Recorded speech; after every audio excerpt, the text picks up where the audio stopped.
ಶಾಂತಿ.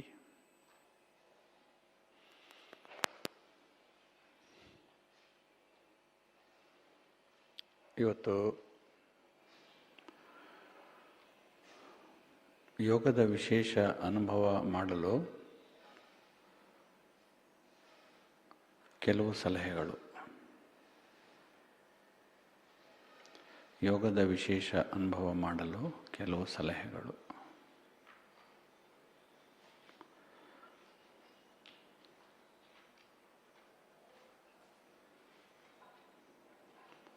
ನಾವೆಲ್ಲರೂ ಯೋಗಿಗಳೇ, ಯೋಗ ಚೆನ್ನಾಗಿ ಮಾಡ್ತೀವಿ.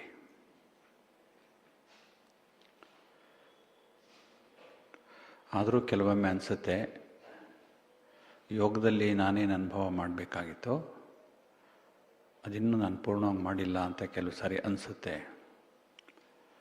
ಕೆಲವು ಸಾರಿ ಯೋಗ ಅಪೂರ್ಣವಾಗ್ಬಿಡ್ತಲ್ಲ ನಂದು ಅಂತ ಅನಿಸುತ್ತೆ.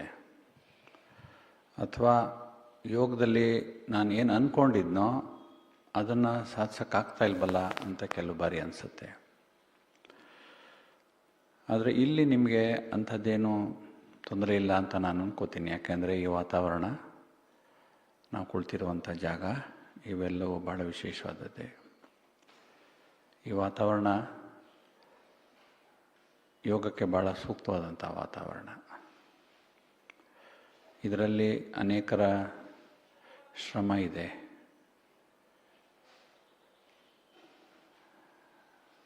ಸುತ್ತಮುತ್ತ ಇರುವಂತಹ ಈ ವಾತಾವರಣದ ತಂಪಿಗೆ ಇಲ್ಲಿ ಜೀವನ ಮಾಡುವಂಥವರ ನಿಯಮ ಮರ್ಯಾದೆಗಳ ಪಾಲನೆ ಕೂಡ ಸೇರಿದೆ.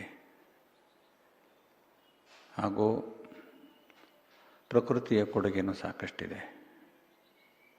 ಇದೆಲ್ಲದರ ಜೊತೆಗೆ ಇಲ್ಲಿ ಬಹಳಷ್ಟು ಜನ ಯೋಗ ಸಾಧನೆ ಮಾಡಿರೋದ್ರಿಂದ ಆ ಒಂದು ವಾತಾವರಣ ಇಲ್ಲಿ ನಿರ್ಮಾಣ ಆಗಿದೆ. ನೀವೆಲ್ಲ ಇಲ್ಲಿಂದ ವಾಪಸ್ ಹೋದ್ಮೇಲೆ ಇದೇ ವಾತಾವರಣವನ್ನು ನೀವಿರುವಂಥ ಸ್ಥಳದಲ್ಲಿ ನಿರ್ಮಾಣ ಮಾಡಬೇಕಾಗುತ್ತೆ. ಆಗುತ್ತಾ? ಪ್ರಕೃತಿದ ನಿರ್ಮಾಣ ಅಂತೂ ಮಾಡೋಕ್ಕಾಗಲ್ಲ. ಆದರೆ ಮಾನಸಿಕವಾದಂತಹ ವಾತಾವರಣ ನಿರ್ಮಾಣ ಮಾಡಬೇಕು. ಮಾನಸಿಕವಾದ ವಾತಾವರಣ ನಿರ್ಮಾಣ ಮಾಡೋದು ಹೇಗೆ?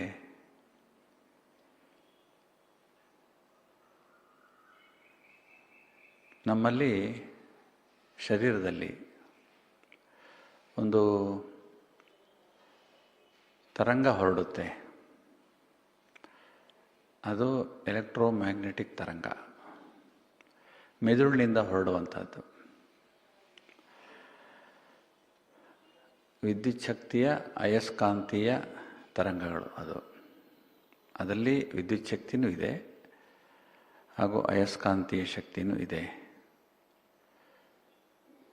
ನಮ್ಮ ಮೆದುಳಿಗೆ 0 ಕ್ಯಾಂಡಲ್ ಬಲ್ಬ್ ಅಟ್ಯಾಚ್ ಮಾಡಿದ್ರೆ ಅದು ಉರಿಯುತ್ತೆ, ವಿದ್ಯುತ್ ಶಕ್ತಿ ಇದೆ. ನಮ್ಮ ಶರೀರದ ಸುತ್ತ ಒಂದು ಆರ ಅಂತ ಇರುತ್ತೆ, ಪ್ರಭಾವಳಿ ಅಂತ ಇರುತ್ತೆ, ಪ್ರತಿಯೊಬ್ಬರಿಗೂ ಇರುತ್ತೆ ಇದು. ಈ ಈ ಪ್ರಭಾವಳಿ ವ್ಯಕ್ತಿಯಿಂದ ವ್ಯಕ್ತಿಗೆ ಬದಲಾಗುತ್ತೆ. ಈ ಪ್ರಭಾವಳಿಯನ್ನು ಅಳೆಯುವಂತಹ ಮೆಷಿನರಿ ಕೂಡ ಬಂದಿದೆ. ಫೋಟೋ ತೆಗೆಯುವಂಥ ಕ್ಯಾಮರಾ ಕೂಡ ಬಂದಿದೆ. ಅದರಲ್ಲಿ ನಮ್ಮ ಸುತ್ತ ಯಾವ ಬಣ್ಣದ ಪ್ರಭಾವಳಿ ಇದೆ ಅಂತ ತೋರಿಸುತ್ತೆ. ಹೆಚ್ಚು ಬಿಳಿ, ಕಡಿಮೆ ಬೇರೆ ಬೇರೆ ಬಣ್ಣಗಳದ್ದಿದ್ದರೆ ವ್ಯಕ್ತಿ ಹೆಚ್ಚು ಶುದ್ಧವಾಗಿದ್ದಾನೆ, ಪವಿತ್ರವಾಗಿದ್ದಾನೆ, ಜೀವನ ಶೈಲಿ ಚೆನ್ನಾಗಿದೆ, ಏನೂ ರೋಗ ಇಲ್ಲ ಅಂತ ಅರ್ಥ. ಪ್ರಭಾವಳಿಯಲ್ಲಿ ಅನೇಕ ಬಣ್ಣದ ಗೆರೆಗಳು ಬಂದರೆ ವ್ಯಕ್ತಿಯಲ್ಲಿ ಹೆಚ್ಚು ರೋಗಗಳಿವೆ. ಮಾನಸಿಕ ರೋಗ ಇರ್ಬೋದು, ಶಾರೀರಿಕ ರೋಗ ಇರ್ಬೋದು ಅಂತ ತೋರಿಸುತ್ತೆ. ಇದನ್ನು ಒಬ್ಬ ರಷ್ಯನ್ ವಿಜ್ಞಾನಿ ಕಂಡುಹಿಡಿದ. ಇದು ಎಲ್ಲ ಕಡೆ ಸಿಗುತ್ತೆ ಇವಾಗ, ಆದರೆ ಸ್ವಲ್ಪ ಕಾಸ್ಟ್ಲಿ ಇರುತ್ತೆ. ಆದರೆ ಇದರ ಫೋಟೋ, ನಮ್ಮ ಪ್ರಭಾವಳಿಯ ಫೋಟೋ ನಾವೇ ತೆಕ್ಕೊಂಡು ನೋಡ್ಬೋದು. ಈ ಪ್ರಭಾವಳಿ ಉಂಟಾಗುವುದು ನಮ್ಮ ಮೆದುಳಿನಲ್ಲಿ ಉಂಟಾಗುವಂತಹ ಎಲೆಕ್ಟ್ರೋಮ್ಯಾಗ್ನೆಟಿಕ್ ತರಂಗಗಳ ಮೂಲಕ. ಈ ಎಲೆಕ್ಟ್ರೋಮ್ಯಾಗ್ನೆಟಿಕ್ ವೇವ್ಸ್ನ ಅಳೀತಾರೆ. ಹೇಗೆ ಹೃದಯದ ಬಡಿತವನ್ನು ಅಳೀತಾರೋ ಹಾಗೆ ಮೆದುಳಿನ ಈ ತರಂಗಗಳನ್ನು ಅಳೀತಾರೆ.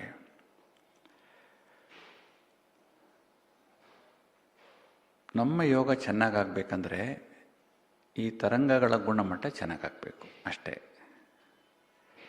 ತರಂಗಗಳ ಗುಣಮಟ್ಟ ಹೆಂಗೆ ಚೆನ್ನಾಗಾಗುತ್ತೆ ಅಂದರೆ, ಬಾಬಾವರಿಂದ ಹೊರಡುವಂಥ ತರಂಗಗಳಿವೆಯಲ್ಲ, ಬಾಬಾವರಿಂದ ತರಂಗಗಳು ತಾನೇ ಬರೋದು, ಬೇರೆ ಏನಾದ್ರು ಇದೆಯಾ? ಗೊತ್ತಿಲ್ವಾ? ಬಾಬಾವರಿಂದ ಶಕ್ತಿಗಳು, ಗುಣಗಳು ಎಲ್ಲ ಬರುತ್ತಲ್ಲ, ಅದೆಲ್ಲ ತರಂಗಗಳ ಮೂಲಕನೇ ಬರೋದು. ವಿದ್ಯುತ್ ಶಕ್ತಿ ಇದೆಯಲ್ಲ, ಒಂದು ಕಡೆಯಿಂದ ಇನ್ನೊಂದು ಕಡೆಗೆ ತರಂಗಗಳ ಮೂಲಕನೇ ಹೋಗೋದು. ನೀರು ತರಂಗಗಳ ಮೂಲಕನೇ ಹೋಗೋದು, ಗಾಳಿ ತರಂಗಗಳ ಮೂಲಕನೇ ಪ್ರಯಾಣ ಮಾಡೋದು.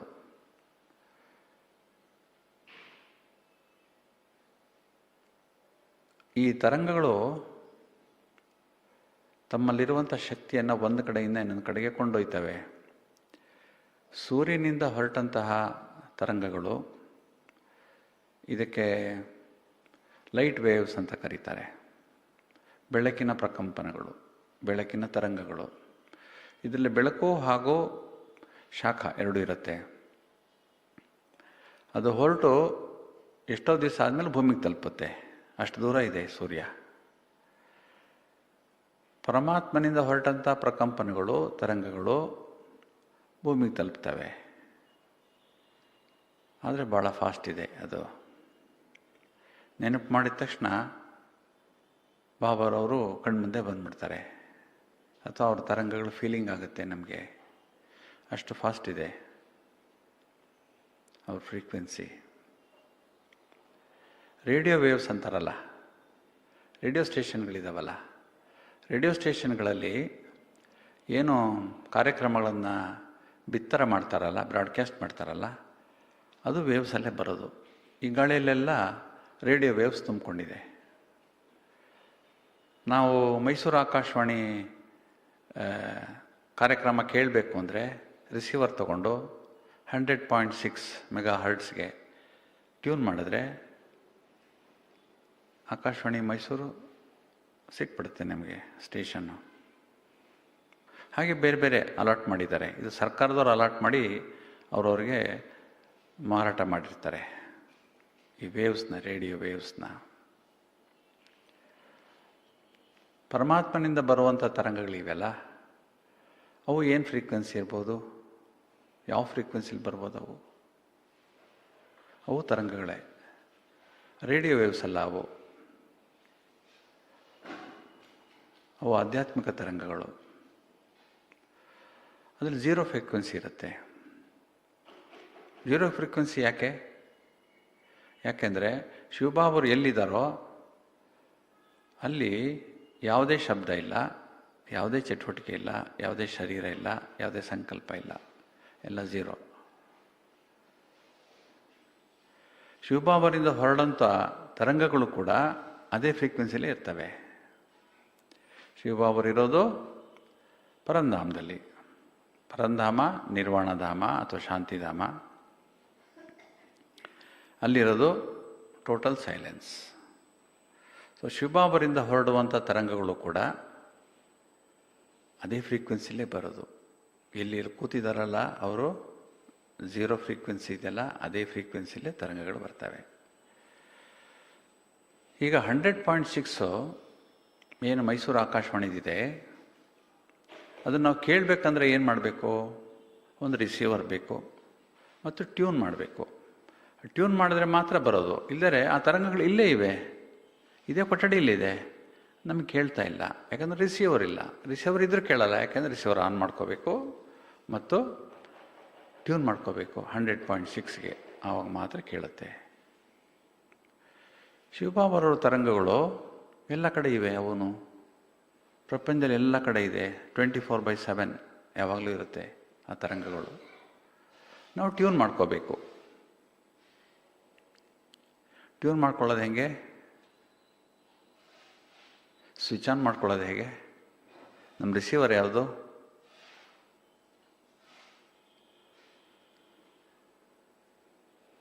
ನಮ್ಮ ರಿಸೀವರು ನಮ್ಮ ಮನಸ್ಸೇ. ಬರುವಂಥ ತರಂಗಗಳು ಎಲ್ಲಿಗೆ ಹೋಗ್ತವೆ? ಶರೀರಕ್ಕೆ ಬರುತ್ತೇನೋ? ಇಲ್ಲ, ಆತ್ಮದೊಳಗೆ ಬರೋದು. ಸೊ ನಾವು ಪರಂಧಾಮಕ್ಕೆ ಹೋದ್ರೂ ಶಿವಬಾಬರ ಶಕ್ತಿ ಎಲ್ಲಿಗೆ ತುಂಬುತ್ತೆ? ಆತ್ಮದೊಳಗಡೆ ತುಂಬುತ್ತೆ. ಸೊ ಆತ್ಮದಲ್ಲಿ ಬಾಬರವರ ಶಕ್ತಿಯ ತರಂಗಗಳು, ಗುಣಗಳ ತರಂಗಗಳನ್ನು ನಾವು ಸ್ಟೋರ್ ಮಾಡ್ಕೋಬೋದು. ನಮ್ಮ ಫ್ರೀಕ್ವೆನ್ಸಿ ಏನು? ನಮ್ಮ ಒಳಗಡೆ ಇದೆಯಲ್ಲ ಫ್ರೀಕ್ವೆನ್ಸಿ, ತರಂಗಗಳ ಫ್ರೀಕ್ವೆನ್ಸಿ ಏನು? ಒಬ್ಬೊಬ್ಬರು ಒಂದೊಂದು ಥರ ಇರ್ತದೆ. ಈ ತರಂಗಗಳು ಫ್ರೀಕ್ವೆನ್ಸಿ ಏನು ಅಂತ ಡಿಸೈಡ್ ಮಾಡಬೇಕು ಅಂದರೆ, ನಾವು ಆ್ಯಕ್ಚುಲಾಗಿ ಸೈಂಟಿಫಿಕ್ ಆಗಿ ತಿಳ್ಕೊಬೇಕು ಅಂದರೆ EEG ಅಂತ ಇರುತ್ತೆ, ಎಲೆಕ್ಟ್ರೋ ಎನ್ಸೆಫೆಲೋಗ್ರಾಫ್ ಅಂತ. ಅದರಲ್ಲಿ ವೇವ್ಸ್ನ, ಮೆದುಳಿನಿಂದ ಹೊರಡುವಂಥ ವೇವ್ಸ್ನ ಮಾಪನ ಮಾಡ್ತಾರೆ. Beta wave, alpha wave, theta wave, delta wave ಅಂತ ಬೇರೆ ಬೇರೆ ವೇವ್ಸ್ ಇರ್ತದೆ. ಬೀಟಾ ವೇವ್ ಅಂದರೆ ನಾವು ಎಚ್ಚರವಾಗಿದ್ದೀವಿ ಇವಾಗ ಇದು ಬೀಟಾ ವೇವ್ಸ್ ನಡೀತಾ ಇದೆ ನಮ್ಮಲ್ಲಿ. ಯೋಗ ಕೂತ್ಕೊಂಡಾಗ ಆಲ್ಫಾ ವೇವ್ ಇರುತ್ತೆ, ಯೋಗದಲ್ಲಿ ಆಳುವಾಗ ಹೋದರೆ ಥೀಟಾ ವೇವ್ ಇರುತ್ತೆ. ರಾತ್ರಿ 2 ಗಂಟೆ 3 ಗಂಟೆಯಲ್ಲಿ ನಾವು ನಿದ್ದೆ ಮಾಡ್ತೀವಲ್ಲ, ಆವಾಗ ಡೆಲ್ಟಾ ವೇವ್ ಇರುತ್ತೆ. ಇದು ಲೋಯೆಸ್ಟ್ ಫ್ರೀಕ್ವೆನ್ಸಿ. ಫ್ರೀಕ್ವೆನ್ಸಿ ಜಾಸ್ತಿ ಆದಷ್ಟು ಗಲಾಟೆ ಜಾಸ್ತಿ, ಫ್ರೀಕ್ವೆನ್ಸಿ ಕಡಿಮೆ ಆದಷ್ಟು ಗಲಾಟೆ ಕಡಿಮೆ. ಶಿವಬಾಬವ್ರದ್ದು 0 ಫ್ರೀಕ್ವೆನ್ಸಿ ಆಗಿರೋದ್ರಿಂದ ನಮ್ಮ ರಿಸೀವರ್ ಕೂಡ ಅದೇ ಫ್ರೀಕ್ವೆನ್ಸಿಲಿರಬೇಕು, ಇಲ್ಲ ರಿಸೀವ್ ಆಗಲ್ಲ. ನಾವು ಯೋಗ ಕೂತ್ಕೊಂಡಿದ್ರು ನಮ್ಮ ಮನಸ್ಸು ಅಲ್ಲಿ ಇಲ್ಲಿ ಅಲ್ದಾಡ್ತಾ ಇದ್ದರೆ, ಬುದ್ಧಿ ಅಲ್ದಾಡ್ತಾ ಇದ್ದರೆ ರಿಸೀವ್ ಆಗಲ್ಲ. ರಿಸೀವ್ ಆಗಬೇಕು ಅಂದರೆ ಮನಸ್ಸಿನ ತರಂಗಗಳನ್ನು, ಮನಸ್ಸಿನಲ್ಲಿ ಏನು ಹುಟ್ಟುತ್ತೆ? ಸಂಕಲ್ಪಗಳು ಹೇಗೆ ಹೋಗ್ತವೆ? ತರಂಗಗಳ ಮೂಲಕನೇ ಹೋಗೋದು. ಮನಸ್ಸಿನಲ್ಲಿ ಹುಟ್ಟುವ ತರಂಗಗಳನ್ನು ಸಾಧ್ಯವಾದಷ್ಟು ಕಡಿಮೆ ಮಾಡಬೇಕು. 0 ಮಾಡಿದ್ರೆ ವಂಡರ್ಫುಲ್. 0 ಮಾಡೋಕ್ಕಾಗದೇ ಇದ್ರೂ ಎಷ್ಟು ಸಾಧ್ಯವೋ ಅಷ್ಟು ಕಡಿಮೆ ಮಾಡಿದ್ರೆ ಬಾಬಾರವರ 0 ಫ್ರೀಕ್ವೆನ್ಸಿಯ ತರಂಗಗಳನ್ನು ನಾವು ರಿಸೀವ್ ಮಾಡ್ಬೋದು. 0 ಮಾಡೋದು ಹೆಂಗೆ? ವೇಸ್ಟೇಜ್ ತೆಗಿಬೇಕು. ವೇಸ್ಟ್ ಸಂಕಲ್ಪಗಳು ನಮ್ಮನ್ನು 0ಇಂದ ಡೆಲ್ಟಾ ವೇವಿಂದ ತೊಗೊಂಡೋಗಿ ಬೀಟಾ ವೇವಿಗೆ ಬಿಟ್ಬಿಡುತ್ತೆ. ತುಂಬ ಎಚ್ಚರ, ತುಂಬ ಗಲಾಟೆ, ಬೀಟಾ ವೇವ್. ನಮ್ಮದು ಆದಷ್ಟು ಲೋ ಇರಬೇಕು ಫ್ರೀಕ್ವೆನ್ಸಿ. ಡೆಲ್ಟಾ ವೇವ್ನಲ್ಲಿ ಬಾಬಾರವರ ತರಂಗಗಳು ಯಥೇಚ್ಛವಾಗಿ ಆತ್ಮದಲ್ಲಿ ತುಂಬಿಕೊಳ್ತವೆ. ಆದ್ದರಿಂದ ಇದರಲ್ಲಿ ಒಂದು ಸಾಮಾಜಿಕ ನ್ಯಾಯ ಇದೆ. ಏನು ನ್ಯಾಯ ಇದೆ ಅಂದರೆ, ಬಾಬಾರವರ ತರಂಗಗಳು ಕೇವಲ ಬೀಕೆಗಳಿಗೆ ಮಾತ್ರ ಸೀಮಿತವಾಗಿಲ್ಲ. ಬಾಬಾ ಹೇಳ್ತಾರೆ, ಎಲ್ಲ ನನ್ನ ಮಕ್ಕಳೇ, ಪ್ರಪಂಚದಲ್ಲಿ ಎಷ್ಟು ಜನ ಇದ್ದಾರೆ ಎಲ್ಲರೂ ನನ್ನ ಮಕ್ಕಳೇ, ಎಲ್ಲ ಆತ್ಮಗಳು ಎಲ್ಲ ನನ್ನ ಮಕ್ಕಳೇ ಅಂತ ಹೇಳ್ತಾರೆ. ಹಾಗಾದ್ರೆ ಅವ್ರಿಗೆಲ್ಲ ಬಾಬಾರ ತರಂಗಗಳು ಹೇಗೆ ಸಿಗ್ತವೆ? ಎಷ್ಟೋ ಜನ ನಾವು ಪರಮಾತ್ಮನೇ ನಂಬಲ್ಲ, ಯಾತಕ್ಕೆ ಬೇಕು, ನಾವು ನಾಸ್ತಿಕರು ಅಂತಾರೆ. ಹಾಗಾದರೆ ಅವ್ರಿಗೆ ಕೊಡಲ್ವಾ ಅವರು ಬಾಬಾರ ಶಕ್ತಿ ಕೊಡಲ್ವಾ? ಅವ್ರಿಗೂ ಕೊಡ್ತಾರೆ ಬಾಬಾರವರು, ನಮಗೂ ಕೊಡ್ತಾರೆ. ಯಾವಾಗ ಆತ್ಮ ಅಶರೀರಿ ಆಗುತ್ತಲ್ಲ, ಅಶರೀರಿ ಆಗೋದು ಯಾವಾಗ? ನಮ್ಮ ಸಂಕಲ್ಪಗಳು ತುಂಬ ಕಡಿಮೆ ಆದಾಗ ಅಶರೀರಿ ಆಗುತ್ತೆ. ಅಶರೀರಿ ಸ್ಥಿತಿಯಲ್ಲಿ ಮ್ಯಾಕ್ಸಿಮಮ್ ತರಂಗಗಳು ಆತ್ಮವನ್ನು ಪ್ರವೇಶ ಮಾಡ್ತವೆ. ಯಾರು ನಾನ್ BKs ಇದ್ದಾರೆ, ನಾಸ್ತಿಕರಿದ್ದಾರೆ, ದೇವ್ರನ್ನೇ ನಂಬದೇ ಇರೋರಿದ್ದಾರೆ, ದೇವರನ್ನು ಬೈಯೋರಿದ್ದಾರೆ, ಅವರು ನಿದ್ದೆ ಮಾಡುವಾಗ ಅಶರೀರಿ ಆಗ್ತಾರೆ. ನಿದ್ದೆ ಮಾಡುವಾಗ ಆಟೋಮೆಟಿಕ್ಕಾಗಿ ಬೈ ಡಿಫಾಲ್ಟ್ ಬಾಬಾರವರ ತರಂಗಗಳು ಅವರ ಆತ್ಮವನ್ನು ಪ್ರವೇಶ ಮಾಡ್ತವೆ. ನಮ್ಮ ಆತ್ಮಕ್ಕೂ ಪ್ರವೇಶ ಮಾಡ್ತವೆ, ಅವರ ಆತ್ಮಕ್ಕೂ ಪ್ರವೇಶ ಮಾಡ್ತವೆ. ಸೊ ಅವ್ರಿಗೆ ಎಷ್ಟಾಗುತ್ತೋ ಅಷ್ಟು ಚಾರ್ಜ್ ಆಗುತ್ತೆ ಆತ್ಮ, ಅದರಿಂದ ನಡೆಯುತ್ತೆ ಅವ್ರ ಶರೀರ. ನಮ್ಮದು ಎಷ್ಟು ಯೋಗ ಮಾಡ್ತೀವೋ ಅಷ್ಟು ಎಕ್ಸ್ಟ್ರಾ ನಮ್ಮದು ಸ್ಟೋರೇಜ್ ಆಗುತ್ತೆ. ಅದಕ್ಕೆ ಬಾಬಾ ಹೇಳೋದು, ನಡೀತಾ ಓಡಾಡ್ತಾ ನೆನಪು ಮಾಡಿ, ಯಾವಾಗಲೂ ಆತ್ಮಾಭಿಮಾನಿ ಸ್ಥಿತಿಯಲ್ಲಿ ಇರಿ. ಯಾವಾಗಲೂ ನನ್ನ ನೆನಪು ಮಾಡ್ತಾನೇ ಇರಿ ಅಂತ ಯಾಕೆ ಹೇಳೋದು ಬಾಬರು ಅಂದರೆ, ನಿಮಗೆ ಗೊತ್ತು ಫ್ರೀಕ್ವೆನ್ಸಿ ಯಾವುದು, ಟ್ಯೂನ್ ಮಾಡೋದು ಹೇಗೆ, ರಿಸೀವರ್ ಯಾವುದು, ತಗೊಳ್ಳೋದು ಹೇಗೆ ಅಂತ ನಿಮಗೆ ಚೆನ್ನಾಗಿ ಗೊತ್ತಿದೆ. ಇವಾಗ ನೀವು ಯಾಕೆ ಟ್ಯೂನ್ ಮಾಡ್ಕೊಳ್ಳಲ್ಲ? ಬರೀ ಅದು ಇದು ಯಾಕೆ ಯೋಚನೆ ಮಾಡ್ತೀರಾ?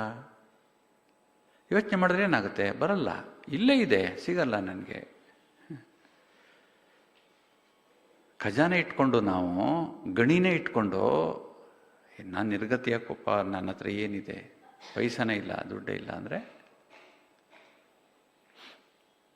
ನಮ್ಮಪ್ಪ ಭಾಳ ದೊಡ್ಡ ಸಾಹುಕಾರ, ಒಂದು ಪೈಸೆ ಬಿಚ್ಚಲ್ಲ ಅವನು, ನನಗೆ ಒಂದು ಕೊಡೋದೇ ಇಲ್ಲ ಅಂದರೆ ಅದೇ ಥರ ನಮ್ಮದು ಸ್ಥಿತಿ ಆಗೋದು. ಭಗವಂತ ಎಲ್ಲ ಖಜಾನೆ ಇಟ್ಕೊಂಡಿದ್ದಾನೆ, ಸರ್ವಶಕ್ತಿವಂತ ಅವನು, ಎಲ್ಲರಿಗೂ ಬೇಕಾದಷ್ಟು ಕೊಡ್ತಾನೆ, ಮುಕ್ತವಾಗಿ ಕೊಡ್ತಾನೆ, ಯಾರಿಗೂ ಏನು ಕಡಿಮೆ ಮಾಡಲ್ಲ.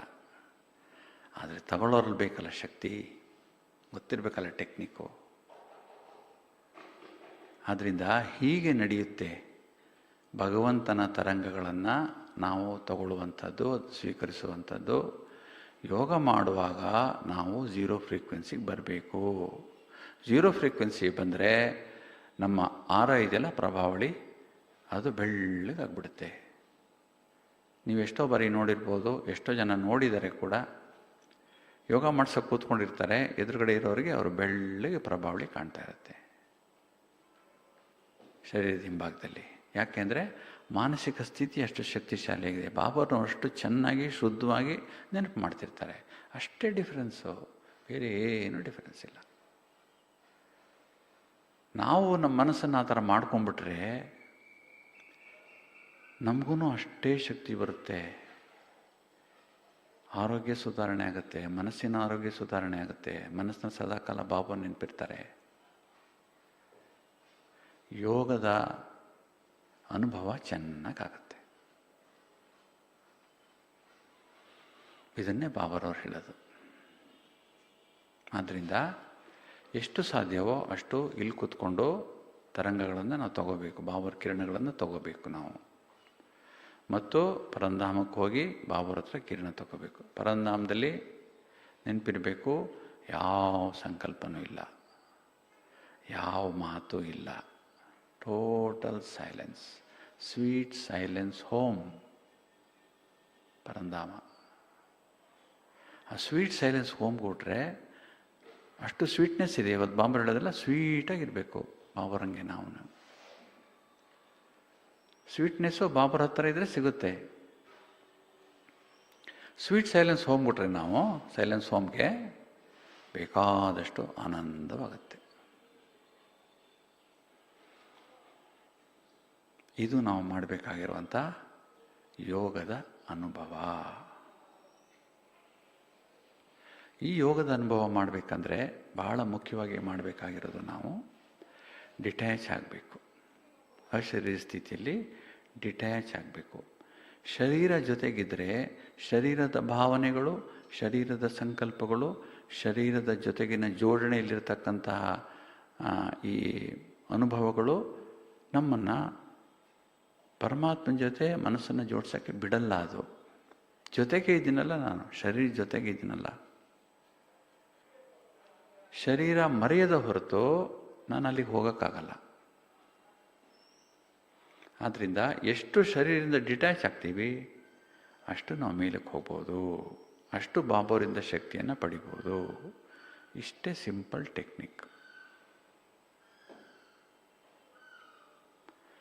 ನಾವು ಮಾಡಬೇಕಾಗಿರೋದು ನಮ್ಮ ಮನಸ್ಸಿನ ಬಗ್ಗೆ ನಿರಂತರವಾಗಿ ಗಮನ ಕೊಡ್ತಾ ಇರಬೇಕು. ಪದೇ ಪದೇ ಪದೇ ಪದೇ ಆತ್ಮಕ ಸ್ಥಿತಿ ಇದ್ದಿದ್ರೆ 1 ಸೆಕೆಂಡಲ್ಲಿ ಜಾರೋಗ್ಬಿಡುತ್ತಲ್ಲ. 1 ಸೆಕೆಂಡ್, 1 ಕ್ಷಣದಲ್ಲಿ ಎಂಥ ಒಳ್ಳೆ ಸ್ಥಿತಿ ಇದೆ ಅಂತ ಅನಿಸ್ತದೆ. ನೆಕ್ಸ್ಟ್ ಮೂಮೆಂಟು ಹೊರಟೋಗಿರುತ್ತೆ. ಇದು ಪ್ರತಿ ದಿವಸ ಇದನ್ನು ಗಮನಿಸ್ತಾ ಇರಬೇಕು. ಮತ್ತು ಪ್ರತಿ ಸರಿ ಇದು ಜಾರದಾಗಲೂ ಹಿಡ್ಕೊಂಬಂದು ಕೂರಿಸ್ಬೇಕು. ಇದನ್ನ ಎಲ್ಲಿರುತ್ತೋ ಅಲ್ಲಿಂದ ಹಿಡ್ಕೊಂಬಂದು ಕೂರಿಸ್ತಾ ಇರ್ಬೇಕು. ದಿವ್ಸಕ್ಕೆ 500 ಸರಿ ಆಗಲಿ, 1000 ಸರ ಆಗಲಿ. ಯಾಕಂದ್ರೆ ನಮ್ಮ ಸಂಸ್ಕಾರ ಆಗಿಬಿಟ್ಟಿದೆ ಅದು ಜಾರ್ಕೊಂಡು ಹೋಗೋದು. ನಮ್ಗೆ ಅಭ್ಯಾಸ ಇಲ್ಲ ಯೋಗ ಮಾಡಿ. ಸಂಗಮ ಯುಗದಲ್ಲಿ ಬಾಬರ್ ಮಗು ಆದಮೇಲೆ ನಮಗೆ ಪರಂಧಾಮ ಗೊತ್ತು, ಶಿವಬಾಬರ ತರಂಗಗಳು ಗೊತ್ತು, ಯೋಗ ಮಾಡೋದು ಗೊತ್ತಾಯಿತು. ಆದರೆ ಹಳೆಯ ಸಂಸ್ಕಾರಗಳು ಎಳಿತವಲ್ಲ, ಬಿಡಬಾರ್ದು ಮನಸ್ಸನ್ನು. ಎಳೆದು ಕೂರಿಸ್ಬೇಕು, ಎಳೆದು ಕೂರಿಸ್ಬೇಕು. ಹೆಂಗೆ ತುಂಟಾಟ ಮಾಡುವಂಥ ಮಗುವನ್ನು ಎಳೆದು ಕೂರಿಸ್ತೀವಿ, ಕೂತ್ಕೋ ಅಂತ. ಹಾಗೆ ನಮ್ಮ ಮನಸ್ಸನ್ನು ಇಲ್ಲಿ ಕೂರಿಸ್ಬೇಕು. ಯಾವಾಗಲೂ ಕೂತ್ಕೊಂಡಿರ್ಬೇಕಿಲ್ಲ, ಶಾಂತ ಆಗ್ಬಿಡುತ್ತೆ ಮನಸ್ಸು. ಇದನ್ನು ಎಷ್ಟು ಗಮನ ಇಟ್ಟು ಅಭ್ಯಾಸ ಮಾಡ್ತೀವಲ್ಲ, ಅಷ್ಟು ಸ್ಥಿತಿ ನಿಧಾನವಾಗಿ ಇಂಪ್ರೂವ್ಮೆಂಟ್ ಆಗ್ತಾ ಹೋಗುತ್ತೆ. ಯೋಗದ ಸ್ಥಿತಿ ಏರುಗತಿಯಲ್ಲಿ ಹೊರಟೋಗುತ್ತೆ. ಯೋಗದ ಸ್ಥಿತಿಯಲ್ಲಿ ಏರುಗತಿಯಲ್ಲಿ ಹೋಗ್ಬಿಟ್ರೆ ಬಾಬರ್ ಜೊತೆ ಮಿಲನ ಮಾಡೋದು ತುಂಬ ಸುಲಭ ಆಗುತ್ತೆ, ಡಿಟ್ಯಾಚ್ ಆಗೋದು ತುಂಬ ಸುಲಭ. ಆದ್ದರಿಂದ ಡಿಟ್ಯಾಚ್ ಆಗ್ತಾ ಇದ್ದೀವಿ ನಾವು. ಡಿಟ್ಯಾಚ್ ಯಾವುದರಿಂದ ಆಗಬೇಕು ಅಂದರೆ ಕೇವಲ ಸಂಬಂಧಗಳಿಂದ ಮಾತ್ರ ಅಲ್ಲ, ಶರೀರದಿಂದಲೂ ಡಿಟ್ಯಾಚ್ ಆಗಬೇಕು. ಸಂಬಂಧಗಳಿಂದ ಡಿಟ್ಯಾಚ್ ಆಗೋದು ಅಂದರೆ ಅವ್ರನ್ನೆಲ್ಲ ಮರ್ತು ಬಿಡೋದು ಅಂತಲ್ಲ. ಇವತ್ತು ಬಾಬಾ ಹೇಳಿದ್ರೆ ಎಲ್ಲ ಬಿಟ್ಬಿಟ್ಟು ಇಲ್ಲಿ ಬಂದ್ಬಿಡಿ ಅಂತ ನಾನು ಹೇಳಲ್ಲ ಅಂತ ಹೇಳೋದಿಲ್ಲ. ಇವತ್ತು ಮನೆ ಬಿಟ್ಬಿಟ್ಟು ಯಾರೂ ಬರೋಂಗಿಲ್ಲ, ಮನೇಲೇ ಇರಬೇಕಲ್ಲ, ಜವಾಬ್ದಾರಿಗಳಿದೆಯಲ್ಲ, ನಿಭಾಯಿಸಬೇಕು. ಯೋಗನೂ ಅಭ್ಯಾಸ ಮಾಡಬೇಕು. ಇದರಲ್ಲೇ ಇರೋದು ಯುಕ್ತಿ. ಯಾವ ಕಡೆಗೂ ನಮ್ಮದು ವಾಲ್ಬಾರ್ದು. ಆ ಕಡೆ ಈ ಕಡೆ ವಾಲ್ತಾ ಇದ್ದರೆ, ಆ ಕಡೆ ಸ್ವಲ್ಪ ಈ ಕಡೆ ಸ್ವಲ್ಪ ವಾಲ್ತಾ ಇದ್ದರೆ ಮನಸ್ಸು ವಾಲ್ತಾ ಇರುತ್ತೆ. ಮನಸ್ಸು ವಾಲಾಡ್ತಾ ಇದ್ದರೆ ಬರೋ ಶಕ್ತಿ ಎಲ್ಲಿ ಕೂತ್ಕೊಳ್ಳುತ್ತೆ? ಕೂತ್ಕೊಳ್ಳಲ್ಲ. ಮನಸ್ಸು ಸ್ಥಿರವಾಗಿರಬೇಕು, ಮಾಡೋ ಕೆಲಸ ಮಾಡ್ತಾ ಇರಬೇಕು. ಯಾರಿಗೆ ಪ್ರೀತಿ ಕೊಡಬೇಕು, ಯಾರಿಗೆ ಮಾತಾಡಿಸ್ಬೇಕು, ಯಾರಿಗೇನು ಕೊಡಬೇಕು, ಯಾರಿಗೆ ಮಾಡಬೇಕು, ಕೆಲಸ ಮಾಡಬೇಕು, ಕಾರ್ಯ ಮಾಡಬೇಕು, ಎಲ್ಲ ಮಾಡ್ತಾ ಇರಬೇಕು. ಇಲ್ಲೊಬ್ಬರು ಮಾತೆ ಬಂದಿದ್ದರು, ಎಂಥ ಅದ್ಭುತವಾದ ಅನುಭವ ಅಂತೀರಾ. ಉತ್ತರ ಭಾರತದ ಒಬ್ಬರು ಮಾತೆ, ಭಾಳ ವರ್ಷಗಳ ಹಿಂದೆ ಬಂದಿದ್ದರು. ಅವರು, ನಾನು ಬಾಬುವ್ರನ್ನ ಯಾವಾಗಲೂ ಜೊತೆಗೆ ಇಟ್ಕೊಂಡಿರ್ತೀನಿ, ಅವ್ರ ಹತ್ರ ಕೆಲಸ ತಗೋತೀನಿ ನಾನು ಅಂದರು. ಮನೆಯಲ್ಲಿ ನಾನು ಕೆಲಸ ಮಾಡೋದು, ಮನೆಯಲ್ಲಿ ನಾನು ಒಬ್ಬಳೇ ಕೆಲಸ ಮಾಡೋದು, ಮನೇಲಿ ಯಾರು ಕೆಲಸಗಾರ ಇಟ್ಕೊಂಡಿಲ್ಲ, ನಾವು ಎಲ್ಲ ಕೆಲಸನೂ ನಾನೇ ಮಾಡೋದು. ಆದರೆ ಬಾಬುವ್ರನ್ನ ಜೊತೆಗೆ ಇಟ್ಕೊಂಡು ನಾನು ಬಾಬಾ ಒಟ್ಟೊಟ್ಟಿಗೆ ಕೆಲಸ ಮಾಡ್ತೀವಿ ಅಂದರು. ಹೇಗೆ ಅಂದರೆ, ಬಾಬಾ ನಾನು ಕುಕ್ಕರ್ ಜೋಡಿಸ್ತೀನಿ, ಸ್ವಲ್ಪ ಕಸ ಹೊಡೆದ್ಬಿಡು. ನಾನು ಪಾತ್ರೆ ತೊಳಿತೀನಿ, ನೀನು ಸ್ವಲ್ಪ ನೆಲ ಒರೆಸ್ಬಿಡು. ನಾನು ಬಟ್ಟೆ ಹರಿವು ಹಾಕ್ತೀನಿ, ನೀನು ಸ್ವಲ್ಪ ಬಟ್ಟೆ ಒಗೆದ್ಕೊಡು. ಒಂದೇ ಒಂದು ಕ್ಷಣ ಬಾಬುವ್ರನ್ನ ಬಿಡದೆ ಇರಲ್ಲ ಅವರು. ಹಿಡ್ಕೊಂಡೇ ಇರ್ತಾರೆ ಬಾಬಾನ ಜೊತೆಗೆ. ಎಲ್ಲರೂ ಹೋಗ್ಬೇಕಾದ್ರೆ ಬಾಬಾನ ಜೊತೆಗೆ ಬಾ ಹೋಗೋಣ. ಕಾರಲ್ಲಿ 3 ಜನ ಇದ್ದರೆ ನೀನು ಬಾ ಕೂತ್ಕೋ, ಕಾರಲ್ಲಿ ಕೂತ್ಕೋ ಹೋಗೋಣ. ಈ ಥರ ಮಾನಸಿಕ ಜೋಡಣೆ ಇದೆಯಲ್ಲ, ಇದು ನಮಗೆ ತುಂಬ ಒಳ್ಳೊಳ್ಳೆ ಅನುಭವ ತಂದುಕೊಡುತ್ತೆ. ಮಾನಸಿಕವಾಗಿ ಜೋಡಣೆ ಆಗಿಬಿಡ್ಬೇಕು ಬಾಬರ್ ನಮ್ಮ ಜೊತೆಗೆ. ನಿಂತರೆ ಕೂತ್ರೆ ಬಾಬರ್ ಜೊತೆ ಮಾತು. ಜೋರಾಗಿ ಮಾತಾಡೋಂಗಿಲ್ಲ, ಬಾಯಿ ಬಿಟ್ಟು ಮಾತಾಡೋಂಗಿಲ್ಲ, ಮನಸ್ಸೊಳಗಡೆನೆ ಮಾತಾಡಬೇಕು. ಆ್ಯಸ್ ಇಫ್ ಜೊತೆಗೆ ಇದ್ದಾರೆ, ಕೈ ಹಿಡ್ಕೊಂಡೇ ಇದ್ದಾರೆ, ಜೊತೆಗೆ ಓಡಾಡ್ತಾ ಇದ್ದೀನಿ, ಜೊತೆಗೆ ಕೆಲಸ ಮಾಡ್ತಾ ಇದ್ದೀನಿ. ಆಫೀಸಲ್ಲಿ ಜೊತೆಗೆ ಕೂತಿದ್ದಾರೆ ಅವರು, ಯಾರಿಗೂ ಕಾಣಲ್ಲ. ನನ್ನ ಕೆಲಸ ಎಲ್ಲ ಅವರೇ ಮಾಡೋದು.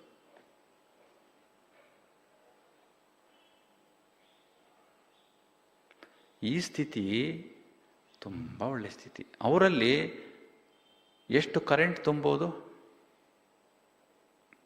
ಬಾಬಾರವರಿಂದ 4 ರೀತಿ ಶಕ್ತಿ ಬರುತ್ತೆ. ಲೈಟ್, ಸರ್ಚ್ ಲೈಟ್, ಸಕಾಶ್, ಕರೆಂಟ್. 4 ಥರ ಬರುತ್ತೆ. ಲೈಟ್, ಸರ್ಚ್ ಲೈಟ್, ಸಕಾಶ್, ಕರೆಂಟ್. ಬಾಬಾ ಹೇಳ್ತಾರೆ, ನೀವು ಯೋಗದಲ್ಲಿ ನನ್ನ ಕರೆಂಟ್ ತಗೊಳ್ಳಿ ಅಂತ ಹೇಳ್ತಿರ್ತಾರೆ ಬಾಬಾರವರು. ಕರೆಂಟ್ ಅಂದರೆ ಬಾಬಾರವರ ತರಂಗಗಳಲ್ಲಿ ಅಯಸ್ಕಾಂತೀಯ ವಿದ್ಯುತ್ ಶಕ್ತಿಯ ಗುಣಗಳಿವೆ. ಆ ಕರೆಂಟ್ ತಗೋಬೇಕು, ನಾವು ಶಕ್ತಿ ಬರಬೇಕು ಅಂದರೆ. ಯಾವುದಾದ್ರು ರೋಗ ಬಂದರೆ ಕರೆಂಟ್ ಕೊಡ್ತಾರೆ ಅಂತಾರಲ್ಲ, ರೋಗ ಹೋಗಕ್ಕೆ. ಆ ಥರ ನಮ್ಮದು ರೋಗಗಳಿವೆ, ಬೇಕಾದಷ್ಟಿವೆ ಒಳಗಡೆ.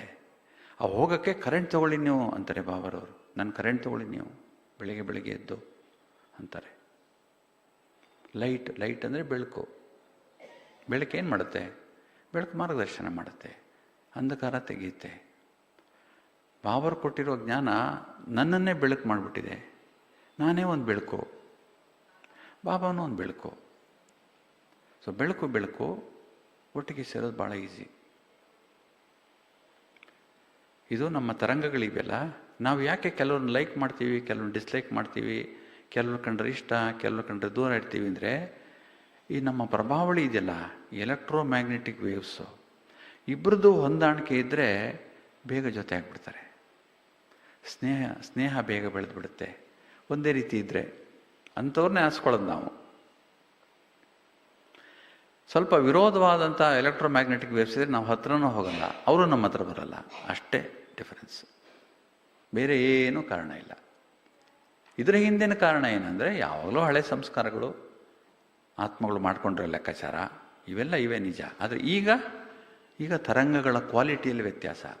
ನಂದೇ ಬೇರೆ, ಅವ್ರದ್ದೇ ಬೇರೆ. ಅಯಸ್ಕಾಂತೀಯ ಗುಣಗಳು ಯಾರ ಹತ್ರ ಇದೆ, ಅವರು ಬೇರೆಯವ್ರನ್ನ ಭಾಳ ಸುಲಭ ಆಕರ್ಷಣೆ ಮಾಡಿಬಿಡ್ತಾರೆ. ಇಡೀ ಮಾನವ ಇತಿಹಾಸದಲ್ಲಿ ಎಲ್ಲ ವ್ಯಕ್ತಿಗಳಿಗಿಂತ ಅತ್ಯಂತ ಶ್ರೇಷ್ಠವಾದ ಅಯಸ್ಕಾಂತೀಯ ಗುಣ ಯಾರಿಗಿದೆ?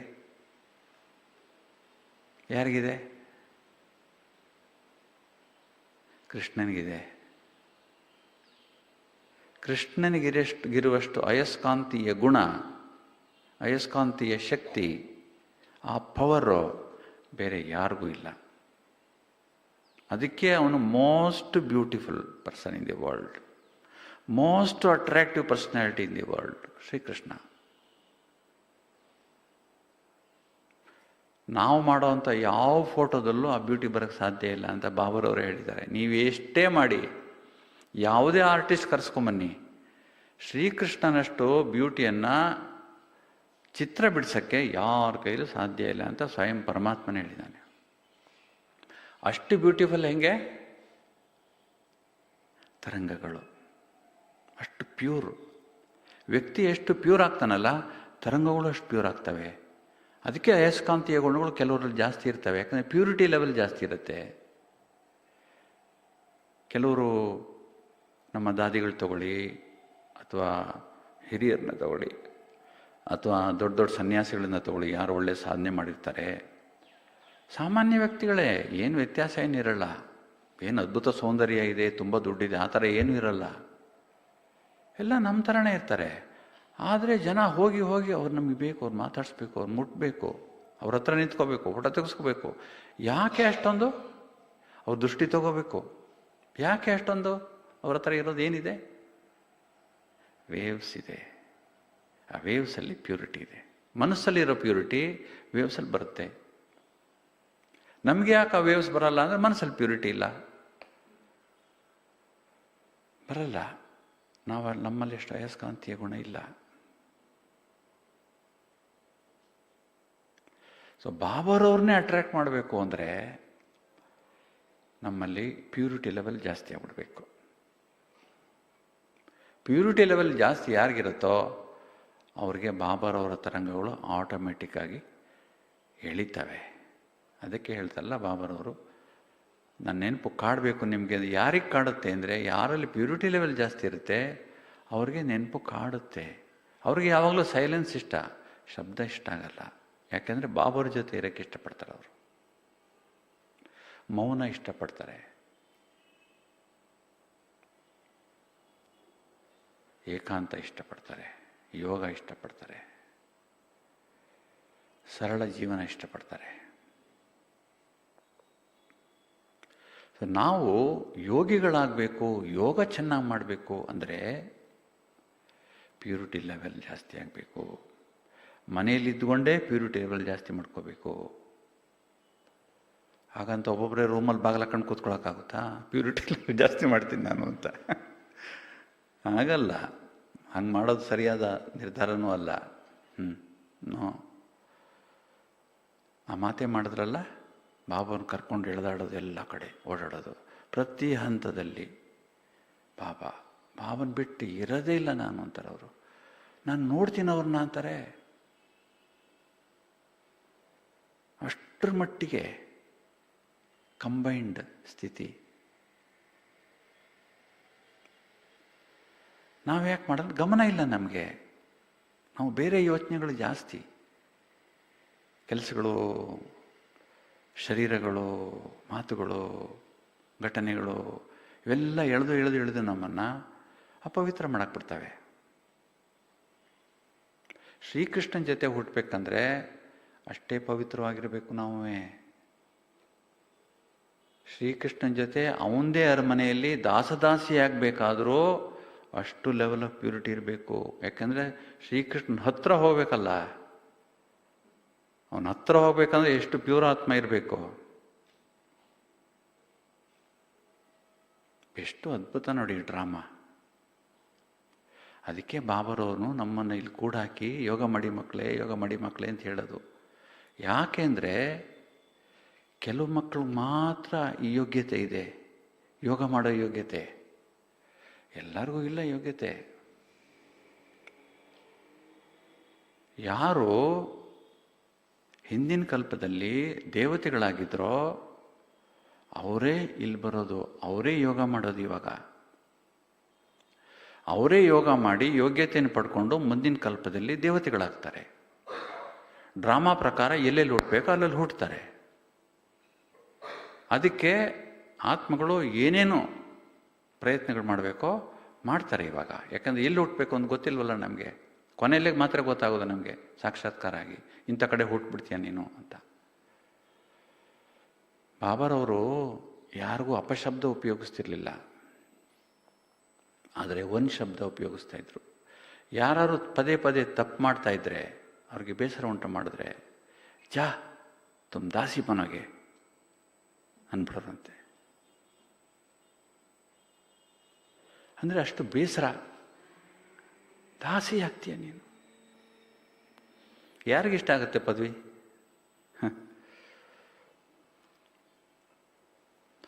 ಹಾಗೆ ನಾವೀಗ ಮುಂದಿನ ಕಲ್ಪದಲ್ಲಿ 2500 ವರ್ಷ ದೇವಿ ಪದವಿ ನಮಗೆ ಗ್ಯಾರಂಟಿ. ಅದು ನಮ್ಮ ಹಕ್ಕು. ಯಾಕಂದರೆ ಕಲ್ಪನೂ ನಾವಲ್ಲೇ ಹೋಗೋದು. ನಮಗೆ ಗೊತ್ತಿಲ್ಲ. ಎಷ್ಟೋ ಜನಕ್ಕೆ ನಿಶ್ಚಯನೇ ಇರಲ್ಲ. ವಿನಾಶದ ನಿಶ್ಚಯನೂ ಇಲ್ಲ, ಪರಮಾತ್ಮನ ಬಗ್ಗೆ ನಿಶ್ಚಯನೂ ಇಲ್ಲ, ಬರುವಂಥ ಸ್ವರ್ಗದ ಬಗ್ಗೆನೂ ನಿಶ್ಚಯ ಇರಲ್ಲ. ಆದ್ದರಿಂದ ಅವ್ರ ಲೆವೆಲ್ ಆಫ್ ಪ್ಯೂರಿಟಿನೂ ಕಡಿಮೆ ಇರುತ್ತೆ, ಲೆವೆಲ್ ಆಫ್ ಯೋಗನೂ ಕಡಿಮೆ ಆಗುತ್ತೆ. ಸ್ವಯಂ ಭಗವಂತ ಹೇಳ್ತಾ ಇದ್ದಾನೆ, ಬೇರೆ ಯಾರೂ ಹೇಳ್ತಾ ಇಲ್ಲ ಇದನ್ನು. ಮಕ್ಕಳೇ ವಿನಾಶ ಆಗುತ್ತೆ, ಮಕ್ಕಳೇ ಸ್ವರ್ಗ ಸ್ಥಾಪನೆ ಆಗುತ್ತೆ, ನೀವೇ ಸ್ವರ್ಗ ಸ್ಥಾಪನೆ ಮಾಡ್ತೀರಾ ಮುಂದೆ. ನೀವು ದೇವತೆಗಳಾಗಿ ಜನ್ಮ ಪಡ್ಕೊಳ್ತೀರಾ. 100% ಪ್ಯೂರಿಟಿ, 100% ಹ್ಯಾಪಿನೆಸ್, 100% ಪೀಸ್ ಪ್ರಪಂಚದಲ್ಲಿ ಯಾರಿಗೆ ಸಿಗತ್ತೆ? ನಮಗೆ ಸಿಗೋದು. ಅದರಿಂದನೇ ನಾವಿಲ್ಲಿ ಬಂದಿರೋದು. ಇಲ್ಲಿ ಬಂದಿರೋದು ಹಿನ್ನೆಲೆ ಇದೇನೆ. ಯಾರೋ ಪ್ರೇರಣೆ ಕೊಟ್ಟಿರ್ಬೋದು, ಯಾರೇ ಕಳಿಸಿರ್ಬೋದು, ಯಾರೋ ಏನೋ ಮಾಡಿರ್ಬೋದು. ನಾವೇ ಇಲ್ಲಿ ಬಂದಿದ್ದೀವಿ ಅಂದರೆ ಎಷ್ಟು ಜನ ಇಲ್ಲಿ ಬರ್ತಾರಲ್ಲ, ಅವ್ರದ್ದೆಲ್ಲ ಬರೋದು ಇದೇ ಕಾರಣ. ಯಾಕೆಂದರೆ ಇಲ್ಲಿ ಯೋಗ ಚೆನ್ನಾಗುತ್ತೆ, ವಾತಾವರಣ ಚೆನ್ನಾಗಿದೆ. ಈ ವಾತಾವರಣದಲ್ಲಿ ಯೋಗ ಚೆನ್ನಾಗುತ್ತೆ. ಯೋಗ ಚೆನ್ನಾದಾಗ ಬಾಬರ್ ಜೊತೆ ಚೆನ್ನಾಗಿ ಕರೆಂಟ್ ತಗೋಬೋದು, ಕರೆಂಟ್. ಆದ್ದರಿಂದ ಲೈಟ್, ಬೆಳಕು. ಸರ್ಚ್ ಲೈಟ್ ಅಂದರೆ ಯಾರಿಗೆ ಏನು ಅರ್ಥ ಆಗಲ್ವಾ ಅದನ್ನು ಅರ್ಥ ಮಾಡಿಸ್ತಾರೆ ಬಾಬಾ ಅವರು ಯೋಗದಲ್ಲಿ. ಸರ್ಚ್ ಲೈಟ್ ಏನು ಮಾಡುತ್ತೆ? ತುಂಬ ದೂರದವರೆಗೆ ಲೈಟ್ ಕೊಡುತ್ತಲ್ವಾ. ಹಾಗೆ ಬಾಬಾರವ್ರಿಗೆ ಮಕ್ಕಳಿಗೆ ಸರ್ಚ್ ಲೈಟ್ ಕೊಡಬೇಕು. ನಾನು ಎಷ್ಟು ಸರ್ಚ್ ಲೈಟ್ ಕೊಡಬೇಕು ಅಂದರೆ ಮಕ್ಕಳೇ ಸರ್ಚ್ ಲೈಟ್ ಆಗಿಬಿಡಬೇಕು ಬೇರೆಯವ್ರಿಗೆ. ಅಷ್ಟು ಬಾಬಾರವ್ರಿಗೆ ನಿರೀಕ್ಷೆ ಇದೆ. ನಡೀತಾ ಓಡಾಡ್ತಾ ಲೈಟ್ ಮೈಟ್ ಸ್ಥಿತಿಯಲ್ಲಿ ನೀವು ಸರ್ಚ್ ಲೈಟ್ ಆಗಬೇಕು ಮಕ್ಕಳೇ. ತಂದೆಗೆ ಮಕ್ಕಳ ಮೇಲೆ ಎಷ್ಟೊಂದು ಭರವಸೆ ಇದೆ ನೋಡಿ. ನಾವು ಭರವಸೆ ಇಟ್ಕೊಳ್ಳೋದು, ಬಾಬಾ ಅವ್ರಿಗೆ ಹುಷಾರಿಲ್ಲ, ಅವ್ರು ಸ್ವಲ್ಪ ಸರಿ ಮಾಡಿಬಿಡು, ಇವ್ರಿಗೆ ಸ್ವಲ್ಪ ಆರೋಗ್ಯ ಸರಿಗಿಲ್ಲ, ಸರಿ ಮಾಡಿಬಿಡು. ಬಾಬಾ ಹೇಳ್ತಾರೆ ಅವೆಲ್ಲ ಇಲ್ಲ, ಹೇಳ್ಬೇಡಿ ನನ್ನ ಹತ್ರ ನೀವು. ಸರ್ಚ್ ಲೈಟ್ ಬಾಬಾ ಅವ್ರು ಕೊಡ್ತಾರೆ. ನಾವು ಸರ್ಚ್ ಲೈಟ್ ಆಗಬೇಕು. ಸರ್ಚ್ ಲೈಟ್ ಅಂದರೆ ಅದು ಒಂದು ಬೆಳಕೆ, ಪ್ರಕಾಶಮಾನವಾದಂಥ ಬೆಳಕು. ಸಕಾಶ್ ಅಂದರೆ ಪ್ರೀತಿಯ ಕರೆಂಟ್. ವ್ಯಕ್ತಿಯಿಂದ ವ್ಯಕ್ತಿಗೆ ಇದು ಹರಿತಾ ಇರುತ್ತೆ. ಯಾರಲ್ಲಿ ಹೈ ಡೆನ್ಸಿಟಿ ಇರುತ್ತೆ, ತುಂಬ ಜಾಸ್ತಿ ಪ್ರೀತಿ, ತುಂಬ ಜಾಸ್ತಿ ಒಂದು ಬೇರೆಯವ್ರಿಗೆ ಕೊಡಬೇಕು ಅನ್ನೋ ಭಾವನೆ, ಇವರ ಕಲ್ಯಾಣ ಮಾಡಬೇಕು ಅನ್ನೋ ಭಾವನೆ ಯಾರಿಗೆ ಜಾಸ್ತಿ ಇರುತ್ತೆ ಅವರಿಂದ ಕಡಿಮೆ ಇರೋರಿಗೆ ಕರೆಂಟ್ ಪ್ರವಾಹ ಆಗುತ್ತೆ, ಸಕಾಶ್ ಪ್ರವಾಹ ಆಗುತ್ತೆ. ಜಾನಕಿದಾದಿಯವರು ಪದೇ ಪದೇ ಒಂದು ಅನುಭವ ಹೇಳ್ತಾರೆ. ನಾನು ಬಾಬರವರ ಕುಟೀರದ ಪಕ್ಕ ಉಯ್ಯಾಲೆ ಇದೆ, ಉಯ್ಯಾಲೆಯಲ್ಲಿ ಬಾಬರು ಕೂತಿದ್ರು, ನನ್ನನ್ನು ಆವು ಬಚ್ಚಿ ಅಂತ ಕರೆದ್ರು. ನಾನು ಹೋಗ್ಬಿಟ್ಟು ಅವ್ರ ಪಕ್ಕ ಕೂತ್ಕೊಂಡೆ. ನನಗೆ ಬಾಬರವ್ರು ಎಷ್ಟು ಸಕಾಶ ಕೊಟ್ಟರು ಅಂದರೆ ಇವತ್ತಿನವರೆಗೂ ನಂಗೆ ಮರೆಯೋಕ್ಕೆ ಆಗಲ್ಲ ಅಂತ ದಾದಿ ಹೇಳ್ತಾಯಿದ್ರು.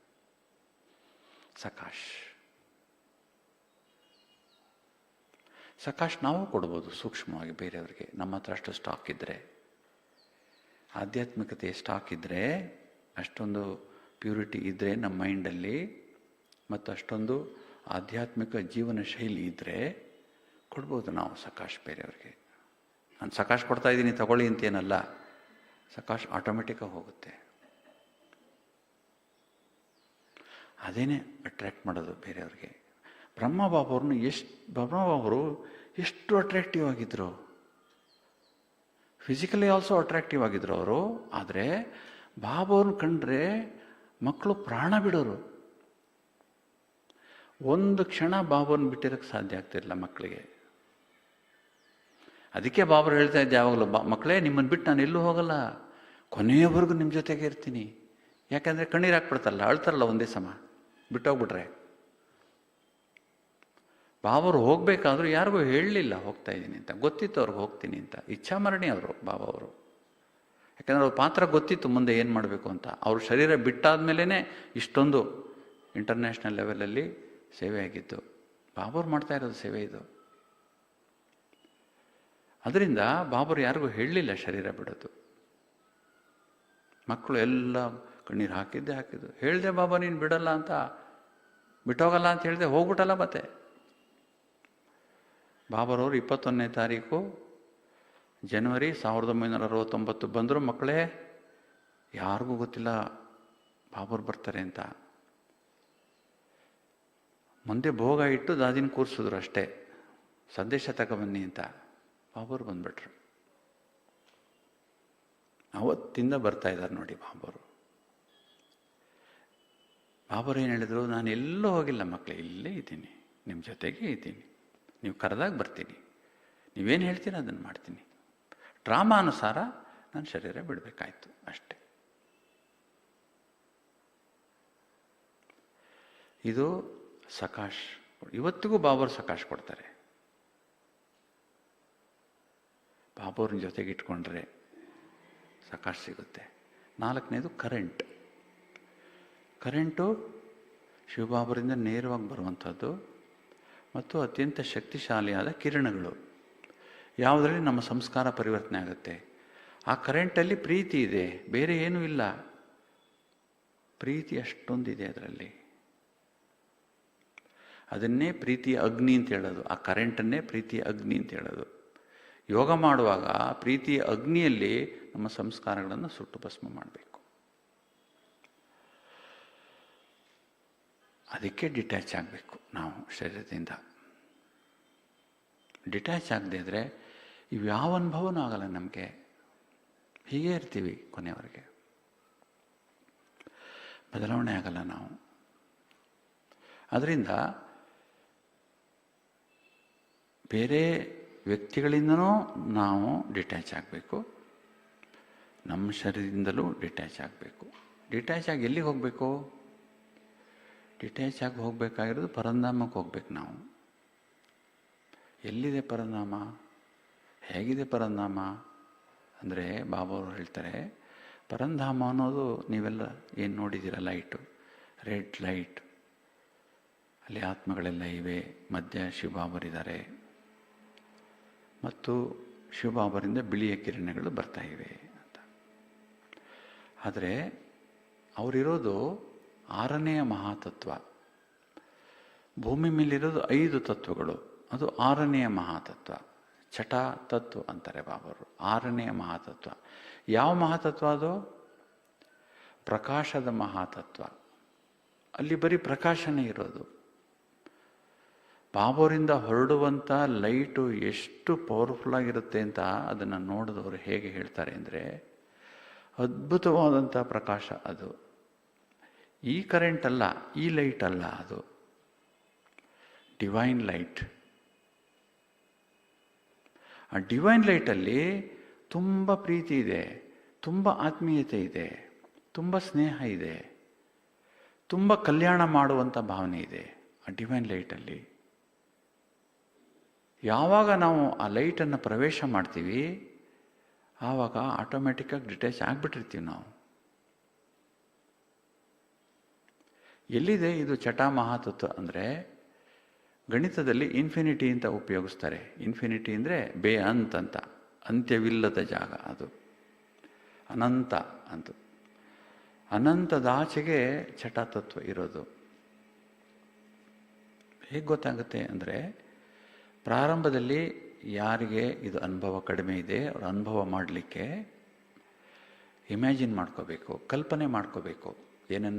ಏನು ಫೋಟೋದಲ್ಲಿ ನೋಡ್ತೀವಿ, ಏನು ಕಿವಿಯಲ್ಲಿ ಕೇಳ್ತಾರೆ, ಇಂಥ ಕಡೆ ಇದ್ದಾನೆ ಭಗವಂತ, ಇಲ್ಲಿಂದನೇ ಬರ್ತಾರೆ ಅಂತ ಇಮ್ಯಾಜಿನ್ ಮಾಡ್ಕೋಬೇಕು. ಆ ಕೆಂಪು ಕಲರು, ಮಧ್ಯ ಶಿವಬಾಬರು, ಬಿಳಿ ಬಣ್ಣದ ರೇಖೆಗಳು, ಬಾಬರಲ್ಲಿರುವಂಥ ಒಂದು ಚೈತನ್ಯತೆ, ನಾನು ಹೋಗ್ತಾ ಇರೋದು. ಅದಕ್ಕೆ ಅದೇ ಥರ ಯೋಗ ಮಾಡೋದು ನಾವು. ಅಲ್ಲಿಗೆ ಹೋಗ್ತಾ ಇದ್ದೀನಿ, ಬರ್ತಾ ಇದ್ದೀನಿ. ಯಾಕೆ ಅಂದರೆ ಪ್ರಾಕ್ಟೀಸ್ ಮಾಡಬೇಕು. ನಾವು ಮಾಡುವಂಥ ಪುರುಷಾರ್ಥ ಯಾವುದೂ ವೇಸ್ಟ್ ಆಗಲ್ಲ. ಎಲ್ಲದಕ್ಕೂ ಏನೇನು ಫಲ ಸಿಗಬೇಕೋ ಖಂಡಿತ ಸಿಗುತ್ತೆ. ನಾವು ನಿರಾಶೆ ಆಗಬೇಕಂತ ಅವಶ್ಯಕತೆ ಇಲ್ಲ.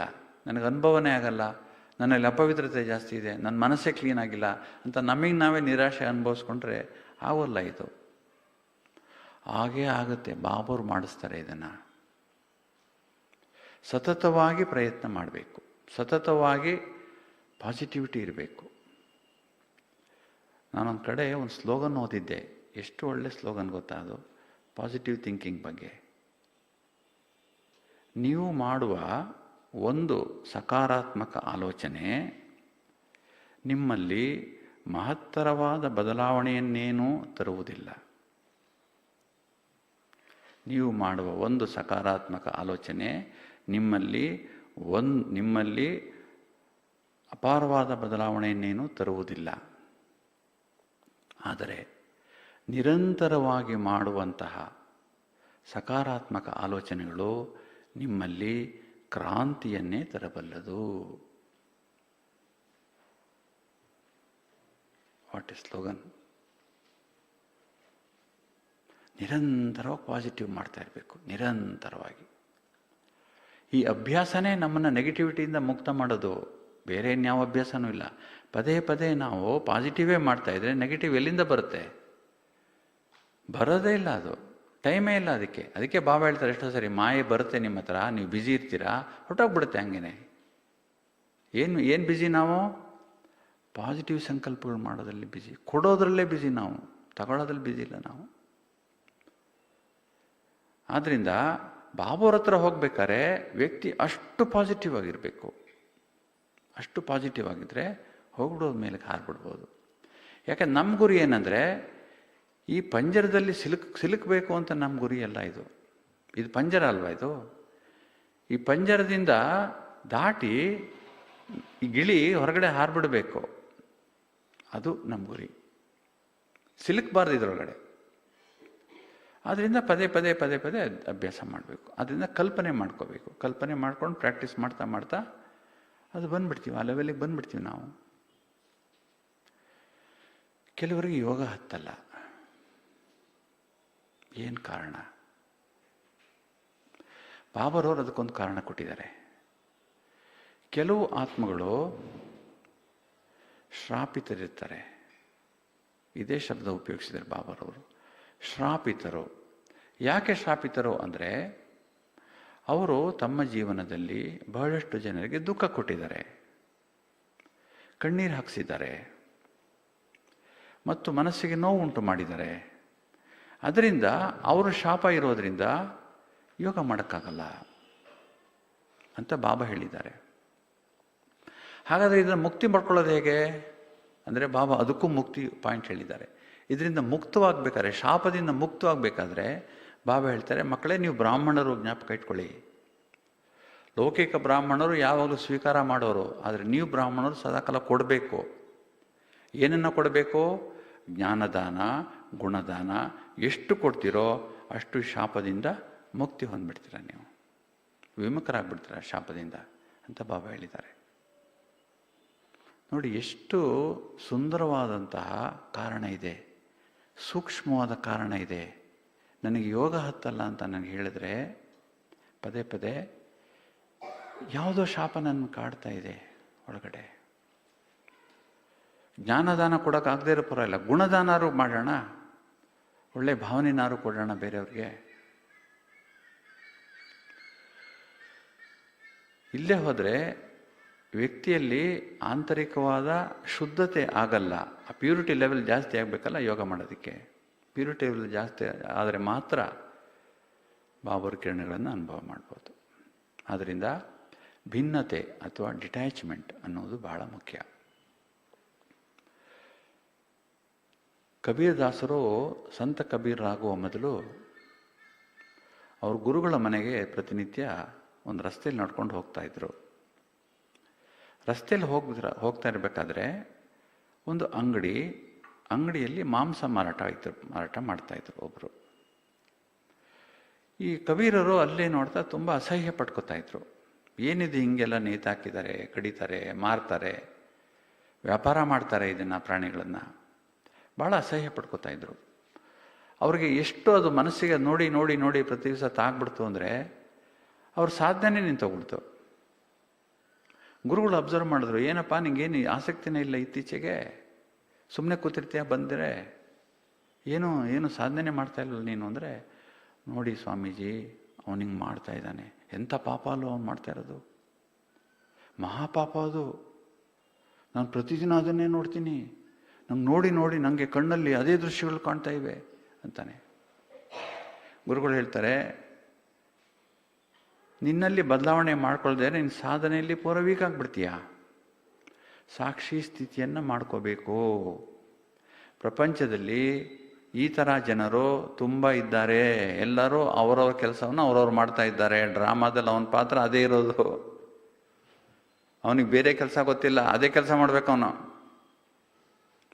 ನಿನ್ನ ಕೆಲಸ ಏನೋ ಅಲ್ಲಿ ನಿಂತ್ಕೊಂಡು ನೋಡೋದಾ ನಿನ್ನ ಕೆಲಸ ಏನೋ ಸಾಕ್ಷಿಯಾಗಿ ನೋಡಬೇಕು, ಮುಂದಕ್ಕೆ ಬರ್ತಾ ಇರಬೇಕು. ಪ್ರಪಂಚದಲ್ಲಿ ನಡೆಯೋ ಯಾವ ಘಟನೆನೂ ನೀವು ರೆಕಾರ್ಡ್ ಮಾಡ್ಕೋಬಾರ್ದು. ನಿಮ್ಮದಲ್ಲದ ಎಲ್ಲ ಘಟನೆಗಳನ್ನು ಸಾಕ್ಷಿಯಾಗಿ ನೋಡಬೇಕು, ಸುಮ್ಮನಾಗಬೇಕು, ನೋ ಕ್ವಶನ್ಸ್ ಅಂತ ಸ್ವಾಮೀಜಿ ಹೇಳಿದ್ರು. ಕಬೀರರು ಬದಲಾವಣೆ ಮಾಡ್ಕೊಂಬಿಟ್ರು. ಆ ಕ್ಷಣ ಅವ್ರಿಗೆ ಗೊತ್ತಾಗೋಯ್ತು, ಇದೇ ನನ್ನ ತಪ್ಪು, ಇದಕ್ಕೆ ನಾನು ಸಾಧನೆ ಮಾಡೋಕ್ಕಾಗ್ತಾ ಇಲ್ಲ ಅಂತ. ಬಾಬಾವ್ರು ಅದನ್ನೇ ಹೇಳಿತ್ತು. ಇವತ್ತು ಹೇಳೋದಿಲ್ಲ, ದುಃಖ ಕೊಡಬೇಡಿ ಮಕ್ಕಳೇ, ದುಃಖ ಕೊಡಬೇಡಿ. ಎಷ್ಟು ಸರಿ ಹೇಳ್ತಾರೆ ಬಾಬಾವ್ರು. ಎಷ್ಟು ಥರ ನಾವು ದುಃಖ ಕೊಡ್ತೀವಿ. ಮನಸ್ಸಿಂದ ದುಃಖ ಕೊಡ್ತೀವಿ, ಕರ್ಮದಿಂದ ದುಃಖ ಕೊಡ್ತೀವಿ, ಬಾಯಿಂದ ದುಃಖ ಕೊಡ್ತೀವಿ. ಎಷ್ಟು ಥರ ದುಃಖ ಕೊಡ್ತೀವಿ ನಾವು. ಅದರಿಂದ ಯೋಗ ಹತ್ತಲ್ಲ. ಈ ಕಂಪ್ಲೇಂಟ್ ಸಮಾಪ್ತಿ ಆಗಬೇಕಾದ್ರೆ ಅದರ ರಿವರ್ಸ್ ಮಾಡ್ಕೋಬೇಕು ನಾವು. ದಾನ ತಗೊಳ್ಳಿ, ದಾನ ಕೊಡಬೇಕಂದ್ರೆ ಪರಿವರ್ತನೆ ಆಗದೆ ದಾನ ಕೊಡೋಕ್ಕಾಗಲ್ಲ. ಆದ್ದರಿಂದ ಬಾಬಾ ಹೇಳಿದ್ರು, ನೀವು ಬ್ರಾಹ್ಮಣರು ತಗೊಳ್ಳೋ ಬ್ರಾಹ್ಮಣರಲ್ಲ, ನೀವು ದಾನ ಕೊಡೋ ಬ್ರಾಹ್ಮಣರು. ನೀವು ಇದನ್ನು ಮಾಡ್ಕೊಳ್ಳಿ, ಆವಾಗ ನಿಮ್ಮ ಶಾಪ ಕ್ಲಿಯರ್ ಆಗುತ್ತೆ ಅಂತ ಬಾಬಾರವರು ಒಂದು ಮುರಳಿಯಲ್ಲಿ ಹೇಳಿದ್ದಾರೆ.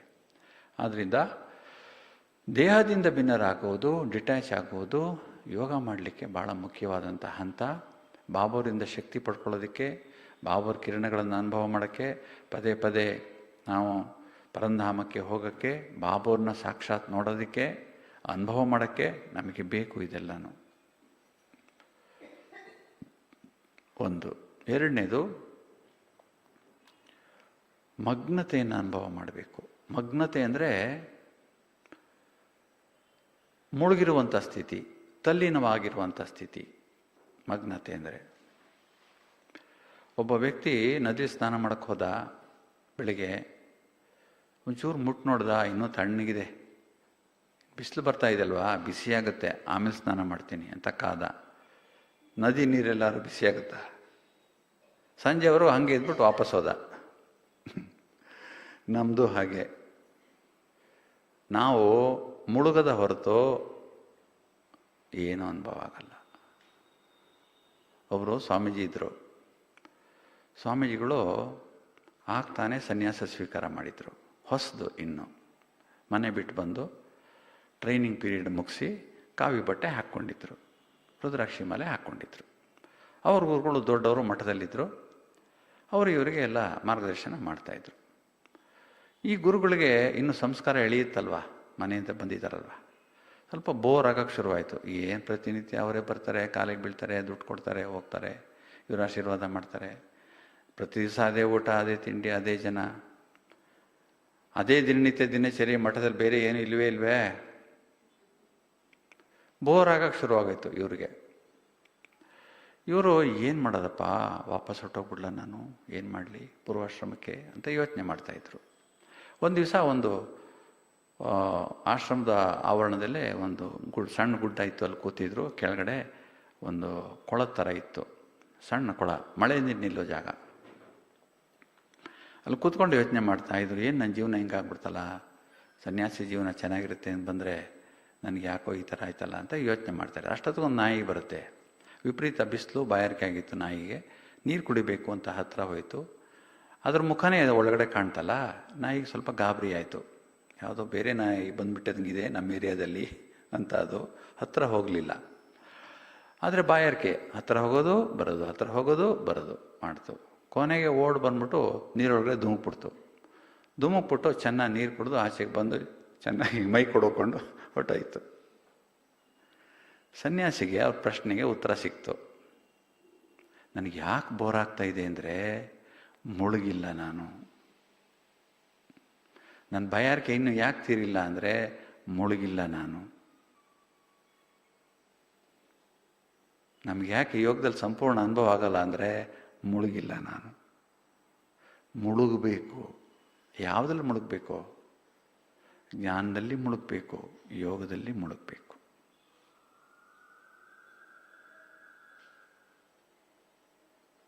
ಆವಾಗ ನಮಗೆ ನಾವು ಇದರಲ್ಲಿ ಸೇರಿಕೊಂಡಿದ್ದೀವಿ ಅನ್ನೋ ಅನುಭವ ಆಗುತ್ತೆ.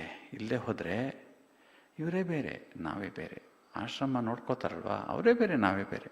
ನಾವು ಮನೆಯಿಂದ ಬರೋರು ಹೋಗೋರಷ್ಟೇ, ಒಂದು ಅರ್ಧ ಗಂಟೆ, 1 ಗಂಟೆ. ಇದೇ ಅನುಭವ, ಬೇರೆ ಅನುಭವ ಆಗಲ್ಲ.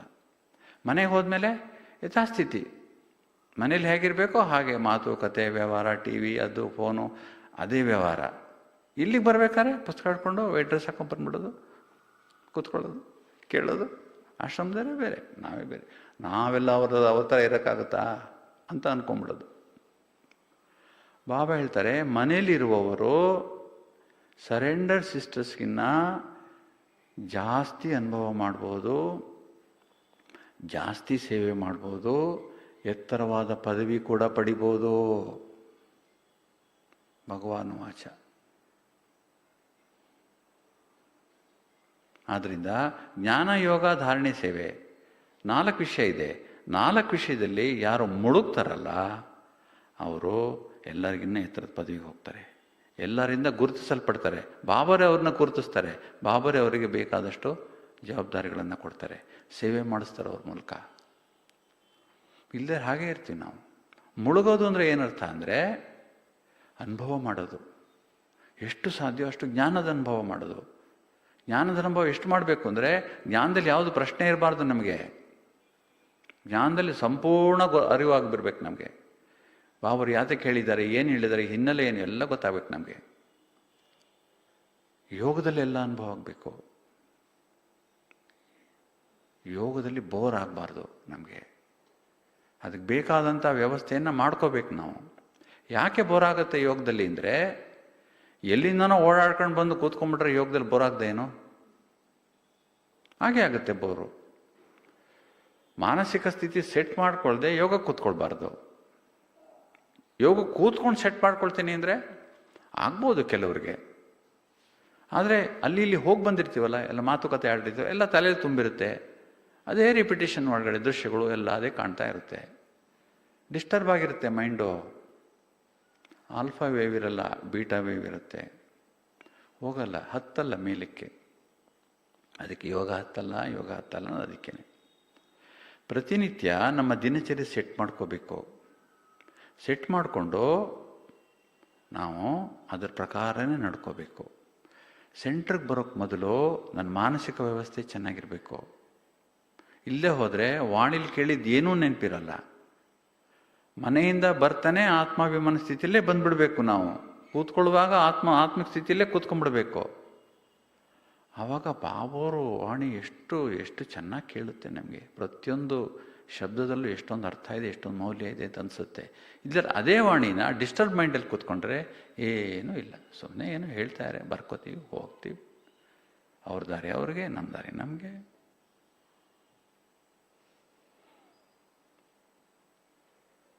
ಮಾಡಬೇಕು, ಇಳಿಬೇಕು, ಮುಳುಗಬೇಕು. ಧಾರಣೆನೂ ಅಷ್ಟೇ. ಧಾರಣೆ ನಾವು ಮನೇಲಿದ್ದರೂ ಕೂಡ ಎಲ್ಲ ಧಾರಣೆ ಮಾಡ್ಬೋದು, ಮಾಡಬೇಕು. ಕೆಲವ್ರ ಮನೆಯಲ್ಲಿ ಧಾರಣೆಗೆ ಅಲವೆನ್ಸ್ ಇರಲ್ಲ. ಬಾಬಾ ಹೆಲ್ಪ್ ಮಾಡ್ತಾರೆ. ಬಾಬಾವ್ರಿಗೆ ಹೇಳಬೇಕು, ಬಾಬಾ ನನಗೆ ತೊಂದರೆ ಇದೆ, ಬಿಡುಗಡೆ ಮಾಡಿಸು ಬಾಬಾ ಅಂತ ಬಾಬಾವ್ರಿಗೆ ಹೇಳಿದ್ರೆ ಖಂಡಿತ ಬಾಬಾರು ಬಿಡುಗಡೆ ಮಾಡಿಸ್ತಾರೆ. ಪೇಷನ್ಸ್ ಬೇಕು. ಇವತ್ತು ಹೇಳಿದ್ದೀನಿ, ನಾಳೆ ಬಿಡುಗಡೆ ಮಾಡಬೇಕು, ಆಗಲ್ಲ ಅದು. ಪೇಷನ್ಸ್ ಬೇಕು, ಚೆನ್ನಾಗಿ ಯೋಗ ಮಾಡಬೇಕು, ಬಾಬಾರ ಜೊತೆ ಮಾತಾಡಬೇಕು. ಮಾಡಿಸ್ತಾರೆ ಬಾಬಾರು ಬಿಡುಗಡೆ. ಎಷ್ಟು ಜನಕ್ಕೆ ಮಾಡಿಸಿದ್ದಾರೆ ಬಾಬಾವರು. ಎಷ್ಟು ಫ್ಯಾಮಿಲೀಸ್ ಸರಿ ಮಾಡಿಲ್ಲ ಬಾಬಾವರು. ಎಂತೆಂಥ ಅಭ್ಯಾಸಗಳಿರೋ ಮನೆಯಿಂದ ಹೊರಗೆ ತಂದುಬಿಟ್ಟಿದ್ದಾರೆ ಅಂಥವ್ರನ್ನ. ಅಥವಾ ಇಡೀ ಫ್ಯಾಮಿಲಿನೇ ಸೆಟ್ ಮಾಡಿಬಿಟ್ಟಿದ್ದಾರೆ ಬಾಬಾವರು. ಸಕಾಶ್, ಕರೆಂಟ್, ಟಚಿಂಗ್, ಇದರಲ್ಲೇ ಬಾಬರ ಕೆಲಸ ನಡೆಯೋದು. ಸೇವೆನೂ ಅಷ್ಟೇ. ಸೇವೆ ಶ್ರಮದ ಸೇವೆ, ಮನಸ್ಸಿನ ಸೇವೆ, ಹಣದ ಸೇವೆ, ಯಾವ್ಯಾವ ಥರ ಸೇವೆಗಳಿವೆ. ನಮ್ಗೆ ಯಾವ ಥರ ಸೇವೆ ಆಗುತ್ತೆ ಆ ಥರ ಸೇವೆ ಮಾಡೋದು. 2-3 ಥರ ಸೇವೆ ಮಾಡೋಕ್ಕಾದ್ರೆ 2-3 ಥರ ಸೇವೆನೇ ಮಾಡೋದು. ಮುಖ್ಯವಾಗಿ ಮನಸ್ಸಿನ ಸೇವೆ ಮಾಡಬೇಕು. ನಾವು ಕೊಟ್ಟಷ್ಟು ನಾವು ಶುದ್ಧ ಆಗ್ತೀವಿ. ಒಳಗಡೆಯಿಂದ ಕೊಟ್ಟಷ್ಟು ನಮ್ಮಲ್ಲಿ ಪವಿತ್ರತೆ ಲೆವೆಲ್ ಜಾಸ್ತಿ ಆಗುತ್ತೆ. ಕೊಟ್ಟಷ್ಟು ಸಂತೋಷ ಜಾಸ್ತಿ. ಆದ್ದರಿಂದ ಮುಳುಗಬೇಕು, 2ನೇದು. 3ನೇದು ಸ್ಥಿರತೆ. ಸ್ಥಿರತೆ ಅಂದರೆ ನಮ್ಮ ಮನಸ್ಸು ಬುದ್ಧಿಗಳು ಬಾಹ್ಯ ಚಟುವಟಿಕೆಗಳಿಗೆ ಅನುಗುಣವಾಗಿ ಓಲಾಡ್ತಾ ಇರಬಾರ್ದು, ಪ್ರಭಾವಿತವಾಗಬಾರ್ದು ಭಾಳ ಸುಲಭವಾಗಿ. ಇದು ಸಾಮಾನ್ಯವಾಗಿ ನಾವು ಮಾಡ್ಕೊಳ್ಳೋದು ಏನಂದರೆ, ಯಾರೋ ಜಗಳ ಆಡ್ತಾ ಇರ್ತಾರೆ, ನಿಂತ್ಕೊಂಡು ನೋಡ್ತೀವಿ. ಅವರು ಜಗಳ ಆಡೋದು, ಅವರು ಆಡುವಂಥ ಶಬ್ದಗಳು ಅವೆಲ್ಲ ನಾವು ರೆಕಾರ್ಡ್ ಮಾಡಿಕೊಂಡು ಮನೆಗೆ ಹೋಗ್ತೀವಿ. ಆಮೇಲೆ ಅದೇ ದೃಶ್ಯಗಳನ್ನು ನೋಡೋದು. ಅಥವಾ ಯಾವುದೋ ಪ್ರಾಣಿಗಳು ಓಡಾಡ್ತಿರ್ತವೆ, ಅದರಿಂದೇ ಮನಸ್ಸು ಹೋಗೋದು. ಅಥವಾ ನಾವು ನೋಡುವಂಥ ದೃಶ್ಯಗಳನ್ನೆಲ್ಲ ರೆಕಾರ್ಡ್ ಮಾಡ್ಕೊಂಬಿಡೋದು. ಸ್ಥಿರವಾಗಿರಲ್ಲ ಮನಸ್ಸು. ಆವಾಗ ನಾವು ನಮ್ಮದು ಬಾಹ್ಯಮುಖಿ ಆದಾಗ ಮನಸ್ಸು ಅನವಶ್ಯಕವಾದ ಸಂಗತಿಗಳು, ಮಾಹಿತಿಗಳೆಲ್ಲ ತಾನೇ ರೆಕಾರ್ಡ್ ಆಗ್ತವೆ. ಯಾಕೆಂದರೆ ಕಣ್ಣು, ಕಿವಿ, ಮೂಗು, ಬಾಯಿರೋದು ಅದಕ್ಕೇ ರೆಕಾರ್ಡ್ ಬಳಕೆನೇ ಇರೋದು. ತಂದು ಹಾಕ್ತವೆ. ತಗೋ ಮಾಹಿತಿ ಎಷ್ಟು ಬೇಕು ನಿನಗೆ, ಸುಸ್ತಾಗುವಷ್ಟು ಮಾಹಿತಿ. ಅದಕ್ಕೆ ನಮಗೆ ತಲೆ ಭಾರ ಆಗೋದು, ಬೋರ್ ಆಗೋದು ಮತ್ತು ತಲೆ ಬಿಸಿ ಆಗೋದು. ಯಾಕೆ ಅಂದರೆ ಮಾಹಿತಿಗಳು ವಿಪರೀತ ಬಂದ್ಬಿಡ್ತವೆ ಒಳಗಡೆ, ಮ್ಯಾನೇಜ್ ಮಾಡೋಕ್ಕೆ ಆಗಲ್ಲ. ಆವಾಗ ತಲೆ ಭಾರ. ನನಗೆ ಏನೂ ಮಾಡಿರಲ್ಲ ಕೆಲಸ, ಬೆಳಗಿನ ಸಂಜೆವರೆಗೆ ಸುಮ್ಮನೆ ಕೂತಿದ್ದೀನಿ, ಫ್ಯಾನ್ ಕೆಳಗಡೆ ಕೂತಿದ್ದೀನಿ. ಭಾರ, ತಲೆನೋವು, ಟೆನ್ಷನ್ನು. ಯಾಕೆ ಅಂದರೆ ಅನಗತ್ಯ ಮಾಹಿತಿ. ಇದನ್ನು ಸೆಕ್ಯೂರಿಟಿ ಮಾಡ್ಕೋಬೇಕು ಸ್ಥಿರವಾಗಿರೋದಕ್ಕೆ. ಮತ್ತು ಪದೇ ಯೋಗ ಸ್ಥಿತಿ ನಾವು ಮಾಡ್ಕೋಬೇಕು. ಅದಾಗಿ ಬರಲ್ಲ. ಅದು ನಮ್ಮ ಪರವಾಗಿ ಬಾಬರು ಏನು ಯೋಗ ಮಾಡಿಸ್ತಾರ, ನಾವು ಮಾಡಬೇಕು. ಎಳೆದು ಹಾಕೋಬೇಕು. ಇಲ್ಲಿ ಹಣೆ ಮಧ್ಯಕ್ಕೆ ಕೂತ್ಕೋ, ಇಲ್ಲಿ ಸುಮ್ಮನೆ ನೀನು ಅಂತ ಮರಿಬಾರ್ದು. ಇದನ್ನು ದಿವಸಕ್ಕೊಂದು 1000 ಸರಿ ಆಗಲಿ ತೊಂದರೆ ಇಲ್ಲ, ಇಟ್ಕೊಳ್ಳಿ ಹಣೆ ಮಧ್ಯ. ಕೂತ್ಕೋ ಸುಮ್ಮನೆ. ನೀನು ಸ್ಪಾರ್ಕ್ಲಿಂಗ್ ಸ್ಟಾರ್, ಹೊಳಿತಾ ಇರುವ ನಕ್ಷತ್ರ. ನೀನು ಒಳಗಡೆ ಸುಮ್ಮನೆ ಕೂತ್ಕೋ, ಶಬ್ದ ಮಾಡಬೇಡ, ಮಾತಾಡಬೇಡ. ಎಷ್ಟು ಒಳಗಡೆ ಸೈಲೆನ್ಸ್ ಇರುತ್ತಲ್ಲ, ಅಷ್ಟು ಸ್ಥಿರತೆ ಬಂದ್ಬಿಡ್ತದೆ, ಅಷ್ಟು ನಮಗೆ ಯೋಗ ಸ್ಥಿತಿ ಚೆನ್ನಾಗಾಗುತ್ತೆ. 4ನೇದು ಪ್ರೇರಣೆ. ಪ್ರೇರಣೆ ಬೇಕು ಎಲ್ಲದಕ್ಕೂ. ನಾವಿಲ್ಲಿ ಸೇರಿರೋದಕ್ಕೂ ಹಿಂದ್ಗಡೆ ಪ್ರೇರಣೆ ಇದೆ. ಬ್ರಹ್ಮ ಬಾಬಾವ್ರಿಗೆ ಪ್ರೇರಣೆ ಕೊಟ್ಟವ್ರು ಯಾರು? ಯಾರು ಕೊಟ್ಟರು ಪ್ರೇರಣೆ? ಅವ್ರ ಪಾಡ್ಗಳು ಬಿಸ್ನೆಸ್ ಮಾಡಿಕೊಂಡು ಬೇಕಾದ ದುಡ್ಡು ಮಾಡಿಕೊಂಡು ಫ್ಯಾಮಿಲಿ ಸಮೇತ ಆರಾಮಾಗಿದ್ದು ಸಂತೋಷವಾಗಿದ್ದರು. ಪ್ರೇರಣೆ ಸಿಕ್ಬಿಡ್ತವ್ರಿಗೆ. ಏನು ಪ್ರೇರಣೆ? ಪರಮಾತ್ಮನ ಪ್ರೇರಣೆ ಸಿಕ್ತು. ಅವ್ರ ಪಾತ್ರ ಅವ್ರಿಗೆ ಗೊತ್ತಿರಲಿಲ್ವಲ್ಲ.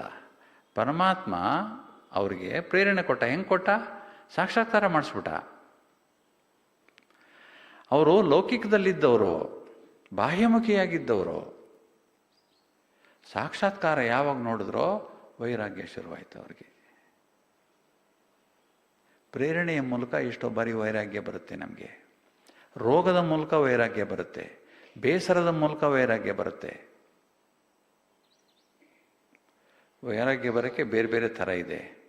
ಪ್ರೇರಣೆ ಬಾಬಾರವರು ಭಗವಂತನಿಂದ ಹಿಂಗೆ ಪಡ್ಕೊಂಡು ಒಂದು ಕ್ಷಣದಲ್ಲಿ ಚೇಂಜ್ ಆಗಿಬಿಟ್ರು. ದಾದಿಗಳಿಗೆಲ್ಲ ಯಾರು ಪ್ರೇರಣೆ ಕೊಟ್ಟರು? ದಾದಿಗಳಿಗೆಲ್ಲ ಪ್ರೇರಣೆ ಹೇಗೆ ಸಿಕ್ತು ಅಂದರೆ, ಎಷ್ಟೋ ಜನರ ಮನೆಯಲ್ಲಿ ಕೂತಿದ್ದ ಜಾಗದಲ್ಲಿ ಸಾಕ್ಷಾತ್ಕಾರ ಆಗೋಯ್ತು. ದಾದಿ ಪ್ರಕಾಶ್ ಮಣಿಗೆ ಕೃಷ್ಣ ಜನ್ಮಾಷ್ಟಮಿ ದಿವಸ ಕೃಷ್ಣ ಸಾಕ್ಷಾತ್ಕಾರ ಆಯಿತು. ಎಲ್ಲಿದ್ದಾನೆ ಕೃಷ್ಣ? ಯಾರು? ಕೃಷ್ಣನ ಹಿಂದ್ಗಡೆ ಬಾಬಾವ್ರ ಚಿತ್ರ. ಎಲ್ಲಿದ್ದಾರೆ ಇವರು? ಇಲ್ಲೇ ಹತ್ರ ಇದ್ದಾರೆ, ಹೋಗಮ್ಮ ಅಂತ ಅವರಪ್ಪ ಕಳಿಸಿದ್ರು. ಆಗಿನ ಸಮಯದಲ್ಲಿ ಎಲ್ಲರಿಗೂ ಸಾಕ್ಷಾತ್ಕಾರ ಆಗ್ತಾ ಇತ್ತು, ಈಗ ಆಗಲ್ಲ. ನಾವು ನೀವು ಎಲ್ಲ ಬಂದಿದ್ದು ಯಾರೋ ಹೇಳಿದ್ರು, ಇನ್ವಿಟೇಷನ್ ಕೊಟ್ಟರು, ಬನ್ನಿ ಅಂತ ಕರೆದ್ರು, ಹೋದ್ವಿ, ಆಯಿತು. ಬರೋಕ್ಕೆ ಮೊದಲು ನಮಗೆ ಡಿಟ್ಯಾಚ್ಮೆಂಟ್ ಅನ್ನೋ ಶಬ್ದ ಗೊತ್ತಿರಲಿಲ್ಲ, ಅಟ್ಯಾಚ್ಮೆಂಟ್ ಅನ್ನೋ ಶಬ್ದನೂ ಗೊತ್ತಿರಲಿಲ್ಲ ನಮಗೆ. ಅಟ್ಯಾಚ್ಮೆಂಟ್ ಅಂತ ಗೊತ್ತಿತ್ತಾ? ಮಕ್ಕಳ ಮೇಲೆ ಅಟ್ಯಾಚ್ಮೆಂಟ್, ಪತಿ ಮೇಲೆ ಅಟ್ಯಾಚ್ಮೆಂಟ್, ಪತ್ನಿ ಮೇಲೆ ಅಟ್ಯಾಚ್ಮೆಂಟ್ ಇತ್ತ ನಮಗೆ? ಇಲ್ಲ. ಇದು ಸ್ವಾಭಾವಿಕ, ಇದು ಅಟ್ಯಾಚ್ಮೆಂಟ್ ಅಲ್ಲ, ಇದು ಪ್ರೀತಿ. ನಾವು ಹಿಂಗೆ ಇರಬೇಕು, ಪ್ರಪಂಚದಲ್ಲೆಲ್ಲ ಹಿಂಗೆ ತಿಳ್ಕೊಂಡಿದ್ದು ನಾವು. ಅಟ್ಯಾಚ್ಮೆಂಟ್ ಅಂದರೆ ಏನು, ಡಿಟ್ಯಾಚ್ಮೆಂಟ್ ಇಲ್ಲಿ ಬಂತಾನೆ ಗೊತ್ತಾಗಿದೆ ನಮಗೆ. ಸೊ ಬಾಬಾರವರು ಪ್ರೇರಣೆ ಕೊಡ್ತಾರೆ ನಮಗೆ. ಈ ಪ್ರೇರಣೆಯನ್ನು ನಾವು ಸ್ವೀಕಾರ ಮಾಡಬೇಕು. ನಾವು ಬಾಬಾ ಪ್ರೇರಣೆ ಹೆಂಗೆ ಕೊಡ್ತಾರೆ? ಯೋಗದಲ್ಲಿ ಪ್ರೇರಣೆ ಕೊಡ್ತಾರೆ, ನಿಮಿತ್ತರಾದ ಸಹೋದರಿಯರ ಮೂಲಕ ಪ್ರೇರಣೆ ಕೊಡ್ತಾರೆ, ಅಥವಾ ಯಾವುದೋ ಕಾರ್ಯಕ್ರಮದಲ್ಲಿ ಯಾವುದೋ ಮಾಡೋ ಭಾಷಣದ ಯಾವುದೋ ಶಬ್ದ ಕೇಳಿಬಿಟ್ಟು ನಮಗೆ ಪ್ರೇರಣೆ ಆಗಿಬಿಡುತ್ತೆ. ಏನು ಬೇಕಾದ್ರೂ ಆಗ್ಬೋದು ಪ್ರೇರಣೆಗೆ, ಹಿಂಗೆ ಆಗಬೇಕಂತ ಇಲ್ಲ. ಆದರೆ ಈ ರಿಸೀವರು ಓಪನ್ ಆಗಿದ್ದರೆ ಮಾತ್ರ ರಿಸೀವ್ ಆಗುತ್ತೆ ಚೆನ್ನಾಗಿ. ಇದು ಕರೆಕ್ಟ್, ನನ್ನ ಜೀವನಕ್ಕೆ ಕರೆಕ್ಟ್, ಇವ್ರು ಹೇಳ್ತಾ ಇರೋದು ಹೊಂದಿಕೆ ಆಗ್ಬಿಡುತ್ತೆ, ನಾನು ಹೀಗಿರಬೇಕು, ನನ್ನ ಜೀವನ ಅಂದರೆ ಹಿಂಗೆ ಮಾಡ್ಕೋಬೇಕು ನಾನು ಅಂತ ಬಾಬಾ ಪ್ರೇರಣೆ ಕೊಟ್ಬಿಡ್ತಾರೆ. ಬದಲಾವಣೆ ಆಗ್ಬಿಡುತ್ತೆ ಜೀವನ. 5ನೇದು ಪ್ರೀತಿ. ಪ್ರೀತಿ ಇಲ್ಲದೆ ಯೋಗ ಇಲ್ಲ, ಪ್ರೀತಿ ಇಲ್ಲದೆ ಜೀವನವೇ ಇಲ್ಲ, ಪ್ರೀತಿ ಇಲ್ಲದೆ ಪ್ರಪಂಚದಲ್ಲಿ ಜನಜೀವನವೇ ಇರಲ್ಲ. ಎಲ್ಲ ಚರಾಚರಗಳಲ್ಲಿ ಏನು ಆ್ಯಕ್ಟಿವಿಟಿ ನಡೀತಾ ಇದೆ ಎಲ್ಲದಕ್ಕೂ ಆಧಾರ ಪ್ರೀತಿನೇ. ನಾವು ಕೂತಿರೋದು ಇಲ್ಲಿ ಪ್ರೀತಿಯ ಆಧಾರದಿಂದನೇ ಕೂತಿರೋದು. ಭಗವಂತ ಬಂದಿರೋದು ಭೂಮಿಗೆ ಪ್ರೀತಿಯ ಆಧಾರದಿಂದನೇ ಬಂದಿರೋದು, ಕಲ್ಯಾಣ ಮಾಡೋಕ್ಕೆ ಬಂದಿರೋದು. ನಮಗೆ ಕಲಿಸ್ತಾ ಇರೋದು ಪ್ರೀತಿಯ ಆಧಾರದಿಂದನೇ ಕಲಿಸ್ತಾ ಇರೋದು. ಪ್ರೀತಿ ಬಹಳ ಮುಖ್ಯವಾದಂಥ ಗುಣ. ಭಗವಂತನ ಪ್ರೀತಿ ನಾವು ಅನುಭವ ಮಾಡಬೇಕು. ಭಗವಂತನ ಪ್ರೀತಿ ಭಗವಂತನೇ ಕೊಡಬಲ್ಲ ಅಲ್ವಾ, ಮನುಷ್ಯರು ಕೊಡೋಕ್ಕಾಗಲ್ಲ ಪ್ರೀತಿನ. ಆದ್ದರಿಂದ ಆ ಪ್ರೀತಿನ ಅವನಿಂದನೇ ಅನುಭವ ಮಾಡಬೇಕು, ನಾವು ರೆಸ್ಪಾಂಡ್ ಮಾಡಬೇಕಷ್ಟೆ. ಕೊನೆಯದಾಗಿ 6ನೇದು ನಿಶ್ಚಯ ಬುದ್ಧಿ ಇರಬೇಕು. ನಿಶ್ಚಯ ಬುದ್ಧಿ ಏನು? ಮೊದಲನೇ ನಿಶ್ಚಯ ನಾನು ಆತ್ಮ ಅಂತ. ನಾವೇನು ಗೊತ್ತಾ, ಬೇರೆ ಬೇರೆ ವಿಚಾರಗಳನ್ನು ಎಷ್ಟು ನಾವು ಒಳಗಡೆ ತಗೋತೀವೋ ಅಷ್ಟು ನಿಶ್ಚಯದಲ್ಲಿ ವೇರಿಯೇಷನ್ ಆಗ್ತಾ ಇರುತ್ತೆ. ನಿಶ್ಚಯದಲ್ಲಿ ವೇರಿಯೇಷನ್ ಆಗುವಂಥ ಯಾವುದೇ ಸಾಹಿತ್ಯವನ್ನು ಓದಬಾರ್ದು ನಾವು. ನಮ್ಮ ವ್ಯಕ್ತಿತ್ವವನ್ನು ಹೆಚ್ಚಿಸುವಂತಹ ಪುಸ್ತಕಗಳಿದ್ದರೆ ಓದ್ಕೋಬೋದು. ಭಲೆ ನಾನ್ ಬಿಕೆ ಆದರೂ ಪರವಾಗಿಲ್ಲ, ತೊಂದರೆ ಇಲ್ಲ. ಆದರೆ ನನ್ನ ನಿಶ್ಚಯವನ್ನೇ ಅಲುಗಾಡಿಸುವಂತಹ ಬೇಕಾದಷ್ಟು ಸಾಹಿತ್ಯಗಳಿವೆ, ಬೇಕಾದಷ್ಟು ವೆಬ್ ಕಂಟೆಂಟ್ಗಳಿವೆ. ಒಂದು ಕ್ಷಣದಲ್ಲಿ ನಿಶ್ಚಯ ಹೊರಟೋಗ್ಬಿಡುತ್ತೆ. ಯಾಕೆಂದರೆ ಅಷ್ಟು ಪ್ರಭಾವಶಾಲಿಯಾಗಿ ಮಾಡಿರ್ತಾರೆ ಅದನ್ನು. ಕೆಲವರು ಬೇಕು ಅಂತಲೇ ಮಾಡ್ತಾರೆ. ಆದ್ದರಿಂದ ನಾವೇನು ಓದಬೇಕು, ಏನು ನೋಡಬೇಕು, ಏನು ಕೇಳಬೇಕು ಅಂದರೆ ನನ್ನ ನಿಶ್ಚಯ ಇನ್ನೂ ಪಕ್ಕಾ ಆಗುವುದನ್ನೇ ನಾನು ಮಾಡ್ಕೋಬೇಕು. ನಮ್ಮ ಪೂರ್ವಜರ ಲೈಫ್ ಹಿಸ್ಟ್ರಿ ಓದಬೇಕು, ಕೇಳಬೇಕು. ಒಬ್ಬೊಬ್ಬರು ಲೈಫಲ್ಲಿ ಏನೇನು ಮಾಡಿದ್ದಾರೆ ಜೀವನದಲ್ಲಿ, ನಾನೇನು ಮಾಡಿದ್ದೀನಿ ನೋಡ್ಕೋಬೇಕು. ಯಜ್ಞದ ಹಿಸ್ಟ್ರಿಯನ್ನು ಸಂಪೂರ್ಣವಾಗಿ ಅರಿಬೇಕು. ಪ್ರಾರಂಭದಿಂದ ಈಗಿನವರೆಗೆ ಸಂಪೂರ್ಣವಾಗಿ ಅರಿಬೇಕು. ಯಾರ್ಯಾರ ಪಾತ್ರ ಹೇಗಿತ್ತು 14 ವರ್ಷ ತಪಸ್ ಮಾಡುವಾಗ ಅವರು ಹೇಗಿತ್ತು ಅಲ್ಲಿ ಜೀವನ. 300-400 ಜನನ ಬಾಬರವರು ಹೇಗೆ ಮೇಂಟೈನ್ ಮಾಡ್ತಾಯಿದ್ರು. ರಾಜಕುಮಾರಿಯ ಥರ ನೋಡ್ಕೊಂಡ್ರಲ್ಲ ಬಾಬರವ್ರನ್ನ. ಪ್ರತಿಯೊಬ್ಬರನ್ನು ಹೇಗೆ ಮಾಡಿದ್ರು ಬಾಬವರು. ಆವಾಗ ನಿಶ್ಚಯ ಕೂರುತ್ತೆ. ಈಶ್ವರೀಯ ಸಾಹಿತ್ಯವನ್ನು ಜಾಸ್ತಿ ಓದಬೇಕು. ಬಾಬಾ ಹೇಳ್ತಾರೆ ಒಳ್ಳೊಳ್ಳೆ ಹಾಡುಗಳನ್ನು ಕೇಳಬೇಕು. ಒಳ್ಳೊಳ್ಳೆ ಹಾಡು ಕೇಳಿದ್ರೆ ನಮಗೆ ಮೂಡ್ ಬಂದ್ಬಿಡುತ್ತೆ, ಯೋಗ ಮಾಡೋ ಮೂಡ್ ಬಂದ್ಬಿಡುತ್ತೆ. ಯಾಕೆಂದರೆ ಅದರಲ್ಲಿ ಸಾಹಿತ್ಯ ಅಷ್ಟು ಚೆನ್ನಾಗಿದೆ. ರಾಗ ಚೆನ್ನಾಗಿದೆ ಅಂತಲ್ಲ, ಅದು ಜ್ಞಾನೇಂದ್ರಿಯವನ್ನು ಡಿಸ್ಟರ್ಬ್ ಮಾಡುವಂಥ ಶಬ್ದ ಅದು. ಬಾಬಾ ಹೇಳ್ತಾರೆ ಸಾಹಿತ್ಯ, ಒಳ್ಳೆ ಹಾಡು ಅಂದರೆ ಸಾಹಿತ್ಯ ಇರಬೇಕು. ಆ ಸಾಹಿತ್ಯವನ್ನು ಆ ರಾಗದಲ್ಲಿ ಕೇಳ್ತಾ ಕೇಳ್ತಾ ನಮಗೆ ಮೂಡ್ ಬರುತ್ತೆ ಚೆನ್ನಾಗಿ. ಮನಸ್ಸಿನಲ್ಲಿರೋ ಎಷ್ಟೋ ಡೌಟು ಎಷ್ಟೋ ಜನಕ್ಕೆ ಯಾವುದೋ ಮ್ಯಾಗ್ಝಿನಲ್ಲಿ ಒಂದು ಆರ್ಟಿಕಲ್ ಓದೋ ಅಥವಾ ಯಾವುದೋ ಒಂದು ಹಾಡು ಕೇಳೋ ಬದಲಾವಣೆ ಆಗಿಬಿಟ್ಟಿದೆ. ಅಥವಾ ಯಾರ್ದೋ ಒಂದು ಅನುಭವ, ಸೆಂಟ್ರಲ್ಲಿ ಯಾರೋ ಬಂದಿರ್ತಾರೆ, ಅನುಭವ ಕೇಳಿರ್ತಾರೆ, ಬದಲಾವಣೆ ಆಗಿಬಿಡುತ್ತೆ. ನೋಡಿ, ಆ ಮಾತೆ ಅವರ ಅನುಭವ ಹೇಳಿದ್ದು ನಂಗೆ ಮರೆಯೋಕ್ಕೆ ಆಗಲ್ಲ ಇವತ್ತು. ಎಷ್ಟು ಒಳ್ಳೆಯ ಅನುಭವ. ಭಗವಂತನ ಜೊತೆಲಿ ಇಟ್ಕೊಳ್ಳೋದಷ್ಟೇ, ಏನೂ ಮಾಡಲಿಲ್ಲ ಅವರು. ಅದು ಎಷ್ಟು ಸಂತೋಷವಾಗಿದ್ದಾರೆ ಅವರು ಅಂದರೆ ಅಷ್ಟು ಸಂತೋಷ. ಹಾಗೆ ಆದ್ದರಿಂದ ನಿಶ್ಚಯ ಇರಬೇಕು. ನಾವು ಮಾಡುವ ಕೆಲಸದಲ್ಲಿ ನಿಶ್ಚಯ ಇರಬೇಕು. ಅಮೆರಿಕದಲ್ಲಿ ಈ ನಿದರ್ಶನ ಕ್ಲೋಸ್ ಮಾಡ್ತೀನಿ. ಅಮೆರಿಕದಲ್ಲಿ ಒಬ್ಬ ಚಾರ್ಲ್ಸ್ ಗುಡ್ಡಿಯರ್ ಅಂತ ಇದ್ದ. ಚಾರ್ಲ್ಸ್ ಗುಡ್ಡಿಯರ್ ಅಂದರೆ ಅವನಿಗೆ ಒಂದು ಹವ್ಯಾಸ. ಅವನೇನು ಜಾಸ್ತಿ ಓದಿರಲಿಲ್ಲ, ಆದರೆ ಅವನಿಗೆ ವಿಜ್ಞಾನದಲ್ಲಿ ಆಸಕ್ತಿ ಜಾಸ್ತಿ. ಮನೆಯಲ್ಲೇ ಒಂದು ಲ್ಯಾಬ್ರೇಟರಿ ಮಾಡ್ಕೊಂಡಿದ್ದ. ಏನು ಆಸಕ್ತಿ ಅವನಿಗೆ ಅಂದರೆ ರಬ್ಬರ್ ಮೇಲೆ ಆಸಕ್ತಿ. ರಬ್ಬರು ಏನಕ್ಕೆ ಉಪಯೋಗಿಸ್ಕೋಬೇಕು ನಾವು ಅಂತ ಅದುವರೆಗೂ ಯಾರೂ ಕಂಡುಹಿಡಿದಿರಲಿಲ್ಲ. ಅಲ್ಪ ಸ್ವಲ್ಪ ಕಂಡುಹಿಡ್ದಿದ್ರು ಅಷ್ಟೇ. ರಬ್ಬರ್ನ ಗಟ್ಟಿ ಮಾಡೋದು ಹೇಗೆ ಅಂತ ಅದುವರೆಗೂ ಯಾರಿಗೂ ಗೊತ್ತೇ ಇರಲಿಲ್ಲ. ಸೊ ಇವನು ಹೊರಟುಬಿಟ್ಟ, ನಾನು ರಬ್ಬರ್ ಗಟ್ಟಿ ಮಾಡ್ತೀನಿ ಅಂತ. ದಿವಸ ರಬ್ಬರ್ ತರೋದು, ರಬ್ಬರ್ ಸುಡೋದು ಅಥವಾ ಅದನ್ನೇನಾದ್ರು ಮಾಡೋದು, ಅದಕ್ಕೆ ಎಕ್ಸ್ಪೆರಿಮೆಂಟ್ ಮಾಡೋದು. ಮನೆ ತುಂಬ ವಾಸನೆನೋ ವಾಸೆ ರಬ್ಬರ್ದು. ಹೆಂಡತಿ ಮಕ್ಕಳೆಲ್ಲ ಬೈಯೋರು, ನನಗೆ ಬೇರೆ ಕೆಲಸ, ನಿನಗೆ ರಬ್ಬರ್ ತಂದು ಸುಡ್ತೀಯಲ್ಲ ಮನೆ ಒಳಗಡೆ, ಬರೀ ರಬ್ಬರ್ ವಾಸನೆ ಅಂತ. ಏನೇ ಆದರೂ ಬಿಡಲಿಲ್ಲ. ಒಂದು ದಿವಸ ಹೋದ, ಯಾರೋ ಇರೋ ದುಡ್ಡೆಲ್ಲ ಅದಕ್ಕೆ ಹಾಕ್ಬಿಟ್ಟ ಅವನು. ಒಂದು ದಿವಸ ಯಾರೋ ಒಂದಿಷ್ಟು ದುಡ್ಡು ಕೊಟ್ಟಿದ್ರು, ಅಂಗಡಿಗೆ ಹೋದ, ರಬ್ಬರ್ ಅಂಗಡಿಗೆ. ರಬ್ಬರ್ ಕೊಡಪ್ಪ ಒಂದಷ್ಟು ಅಂದ, ರಬ್ಬರ್ ಕೊಟ್ಟ. ಅವನು ಕೊಡುವಾಗ ಅವನ ಕೈಯಲ್ಲಿ ಇಸ್ಕೊಳ್ಳಲಿಲ್ಲ, ಕೆಳಗಡೆ ಬಿದ್ದೋಯ್ತು. ಕೆಳಗಡೆ ಅವನು ತೆಗೆದು ಕೊಟ್ಟ, ನೋಡ್ತಾನೆ ಒಂದು ಕಡೆ ಸುಟ್ಟೋಗಿತ್ತು. ಹಿಡ್ಕೊಂಡು ಹೋದ. ಹಾಗೇನೆ ಮನೆಗೆ ಹೋಗಿ ನೋಡ್ದ, ಯಾವ ಕಡೆ ಸುಟ್ಟಿತ್ತಲ್ಲ ಅಲ್ಲಿ ಗಟ್ಟಿಯಾಗ್ಬಿಟ್ಟಿದೆ. ಗಟ್ಟಿಯಾಗ್ಬಿಟ್ಟಿದೆಯಲ್ಲ ರಬ್ಬರು ಅಂತ ಓಡ್ದ ಅಂಗಡಿಗೆ. ನೀನು ಕೆಳಗಡೆ ಬೀಳಿಸ್ತಲ್ಲ, ಅಲ್ಲೇನು ಹಾಕಿದ್ದೆ ನೀನು, ಎಲ್ಲಿ ಬಿತ್ತು ರಬ್ಬರು ಅಂದ. ಅದು ಗಂಧಕ ಹಾಕಿದ್ದೆ, ನಾನು ಏನೋ ಎಕ್ಸ್ಪೆರಿಮೆಂಟ್ ಮಾಡಬೇಕು ಅಂತ, ಗಂಧಕದ ಮೇಲೆ ಬಿತ್ತು ಅಂತ ಹೇಳ್ದ ಅವನು. ಹೌದಾ, ಹಂಗಾರೆ ಕೊಡು ನನಗೆ ಅಂದ. ಏನು ರಬ್ಬರ್ ಕೊಡಲ ಅಂದ. ರಬ್ಬರ್ ಬೇಡ, ಗಂಧಕ ಕೊಡು ಅಂದ. ಗಂಧಕ ತಗೊಂಡೋಗಿ ಅವ್ನು ಸುಟ್ಟ ಮೇಲೆ ಅವನಿಗೆ ಗೊತ್ತಾಯಿತು, ಗಂಧಕ ಹಾಕಿದ್ರೆ ಮಾತ್ರ ವಲ್ಕನೈಸೇಷನ್ ಆಫ್ ರಬ್ಬರ್ ಆಗೋದು, ರಬ್ಬರ್ ಗಟ್ಟಿ ಆಗೋದು ಅಂತ. ಆವಾಗ ಅವನಿಗೆ ಅರಿವಾಯಿತು, ಇದು ಪ್ರೋಸೆಸ್ಸು ಅಂತ. ಅವನು ಟೈರ್ನ ಬೇರೆ ಬೇರೆ ವಿಧಾನಗಳು ಉಪಯೋಗಿಸೋಕ್ಕೆ ಶುರು ಮಾಡ್ದ. ಚಾರ್ಲ್ಸ್ ಗುಡಿಯರ್ ಬಡವನಾಗೆ ಸತ್ತ, ಆದರೆ ಇವತ್ತು ಅವನ ಮಕ್ಕಳು ಮೊಮ್ಮಕ್ಕಳು ಕೋಟ್ಯಾಧೀಶ್ವರರು. ಯಾಕೆಂದರೆ ಗುಡ್ಡಿಯರ್ ಕಂಪನಿಯ ಟೈರ್ಗಳು. ಗುಡ್ಡಿಯರ್ ಕೇಳಿದರೆ ನೀವು? ಗುಡಿಯರ್ ಕಂಪನಿ ಟೈರ್ಗಳು ಭಾಳ ಫೇಮಸ್ ಇಂಟರ್ನ್ಯಾಷನಲ್ ಲೆವೆಲಲ್ಲಿ, ಅಮೆರಿಕಾದದು. ಅವ್ರ ಮಕ್ಕಳು ಮೊಮ್ಮಕ್ಕಳು ಮರಿಮಕ್ಕಳಿಗೆಲ್ಲ ಬೇಕಾದಷ್ಟು. ಯಾರು ಮಾಡಿದ್ದು? ಚಾರ್ಲ್ಸ್ ಗುಡಿಯರ್. ಯಾಕೆ? ನಿಶ್ಚಯ. ಏನು ನಿಶ್ಚಯ? ರಬ್ಬರನ್ನು ಹೇಗೆ ಉಪಯೋಗಿಸೋದು ಕಂಡುಹಿಡಬೇಕು, ನಿಶ್ಚಯ. ನಮಗೂ ನಿಶ್ಚಯ ಬರಬೇಕು. ಯೋಗದಲ್ಲಿ ಅನುಭವ ಮಾಡಲೇಬೇಕು. ನನಗೆ ಭಗವಂತನ ಮೇಲೆ ನಿಶ್ಚಯ ಇದೆ.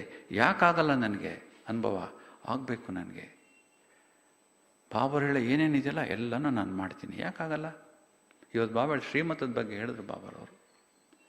ಶ್ರೀಮತ ಹಿಡ್ಕೋಬೇಕು ಬಿಕ್ಕಿಯಾಗಿ. ಶ್ರೀಮತ ಅಂದರೆ ಏನೂ ಅಲ್ಲ, ಮುರಳಿಲಿ ಹೇಳುವ ಪಾಯಿಂಟ್ಸ್ ಅಷ್ಟೇ, ಬೇರೆ ಏನೂ ಇಲ್ಲ. ಭಗವಂತನ ಮಹಾವಾಕ್ಯವನ್ನು ಹಿಡ್ಕೊಂಡು ಜೀವನದಲ್ಲಿ ನಡೆಯೋದಷ್ಟೇ, ಬೇರೆ ಏನೂ ಇಲ್ಲ. ಅದಕ್ಕಾಗಿ ಟೆನ್ಷನ್ ಮಾಡ್ಕೊಳ್ಳೋದು, ಆತಂಕ ಮಾಡೋದು, ಬೇರೆಯವ್ರಿಗೆ ನಾವು ಬೇಸರ ಮಾಡೋದು ಅದಲ್ಲ. ಎಷ್ಟೋ ಸಾರಿ ಸೋಲ್ಬೇಕಾಗತ್ತೆ, ಮನೆಯಲ್ಲಿ ಸೋಲ್ಬೇಕಾಗತ್ತೆ. ನಿಮ್ಮಲ್ಲೇ ಎಷ್ಟೋ ಜನ ಮಹಿಳೆಯರಿದ್ದೀರಾ, ಸೋತಿರೋ ಮಹಿಳೆಯರಿದ್ದೀರಾ, ಸೋತು ಗೆದ್ದಿದ್ದೀರಾ. ಯಾಕಂದರೆ ಎಲ್ಲರೂ ಅಷ್ಟು ಸಹಕಾರ ಕೊಡಲ್ಲ. ಆದ್ದರಿಂದ ನಿಶ್ಚಯ ಎಲ್ಲಿರುತ್ತೆ ಅಲ್ಲಿ ಗೆಲುವು ಜಾಸ್ತಿ. ನಿಶ್ಚಯ ಬುದ್ಧಿ ವಿಜಯಂತಿ. ಆದ್ದರಿಂದ ಇಷ್ಟು ವಿಚಾರಗಳನ್ನು ನಾವು ಇಟ್ಕೊಳ್ಳೋಣ. 6 ಪಾಯಿಂಟ್ ಹೇಳಿದ್ದೀನಿ ನಾನು. ಮೊದಲನೇದು ಡಿಟ್ಯಾಚ್ಮೆಂಟ್, ಎರಡನೇದು ಮಗ್ನತೆ, ಮೂರನೇದು ಸ್ಥಿರತೆ, ನಾಲ್ಕನೇದು ಪ್ರೇರಣೆ, ಐದನೇದು ಪ್ರೀತಿ, ಆರನೇದು ನಿಶ್ಚಯ. 6 ಪಾಯಿಂಟ್ಸ್. ಯಾವುದಕ್ಕೆ ಇದು? ಯೋಗದ ಅನುಭವವನ್ನು ಹೆಚ್ಚು ಮಾಡ್ಕೊಳ್ಳೋಕ್ಕೆ ಸಜೆಷನ್ಸ್ ಅಷ್ಟೆ. ನನಗೆ ಯಾವ ಪಾಯಿಂಟ್ ಬೇಕೋ ಅದನ್ನು ಜೀವನದಲ್ಲಿ ಮಾಡಿಕೊಂಡು ಬದಲಾವಣೆ ಮಾಡಿಕೊಂಡು ಹೆಚ್ಚು ಹೆಚ್ಚು ನಾವು ಯೋಗದಲ್ಲಿ ಅನುಭವ ಮಾಡೋಣ. ಓಂ ಶಾಂತಿ. Thank you.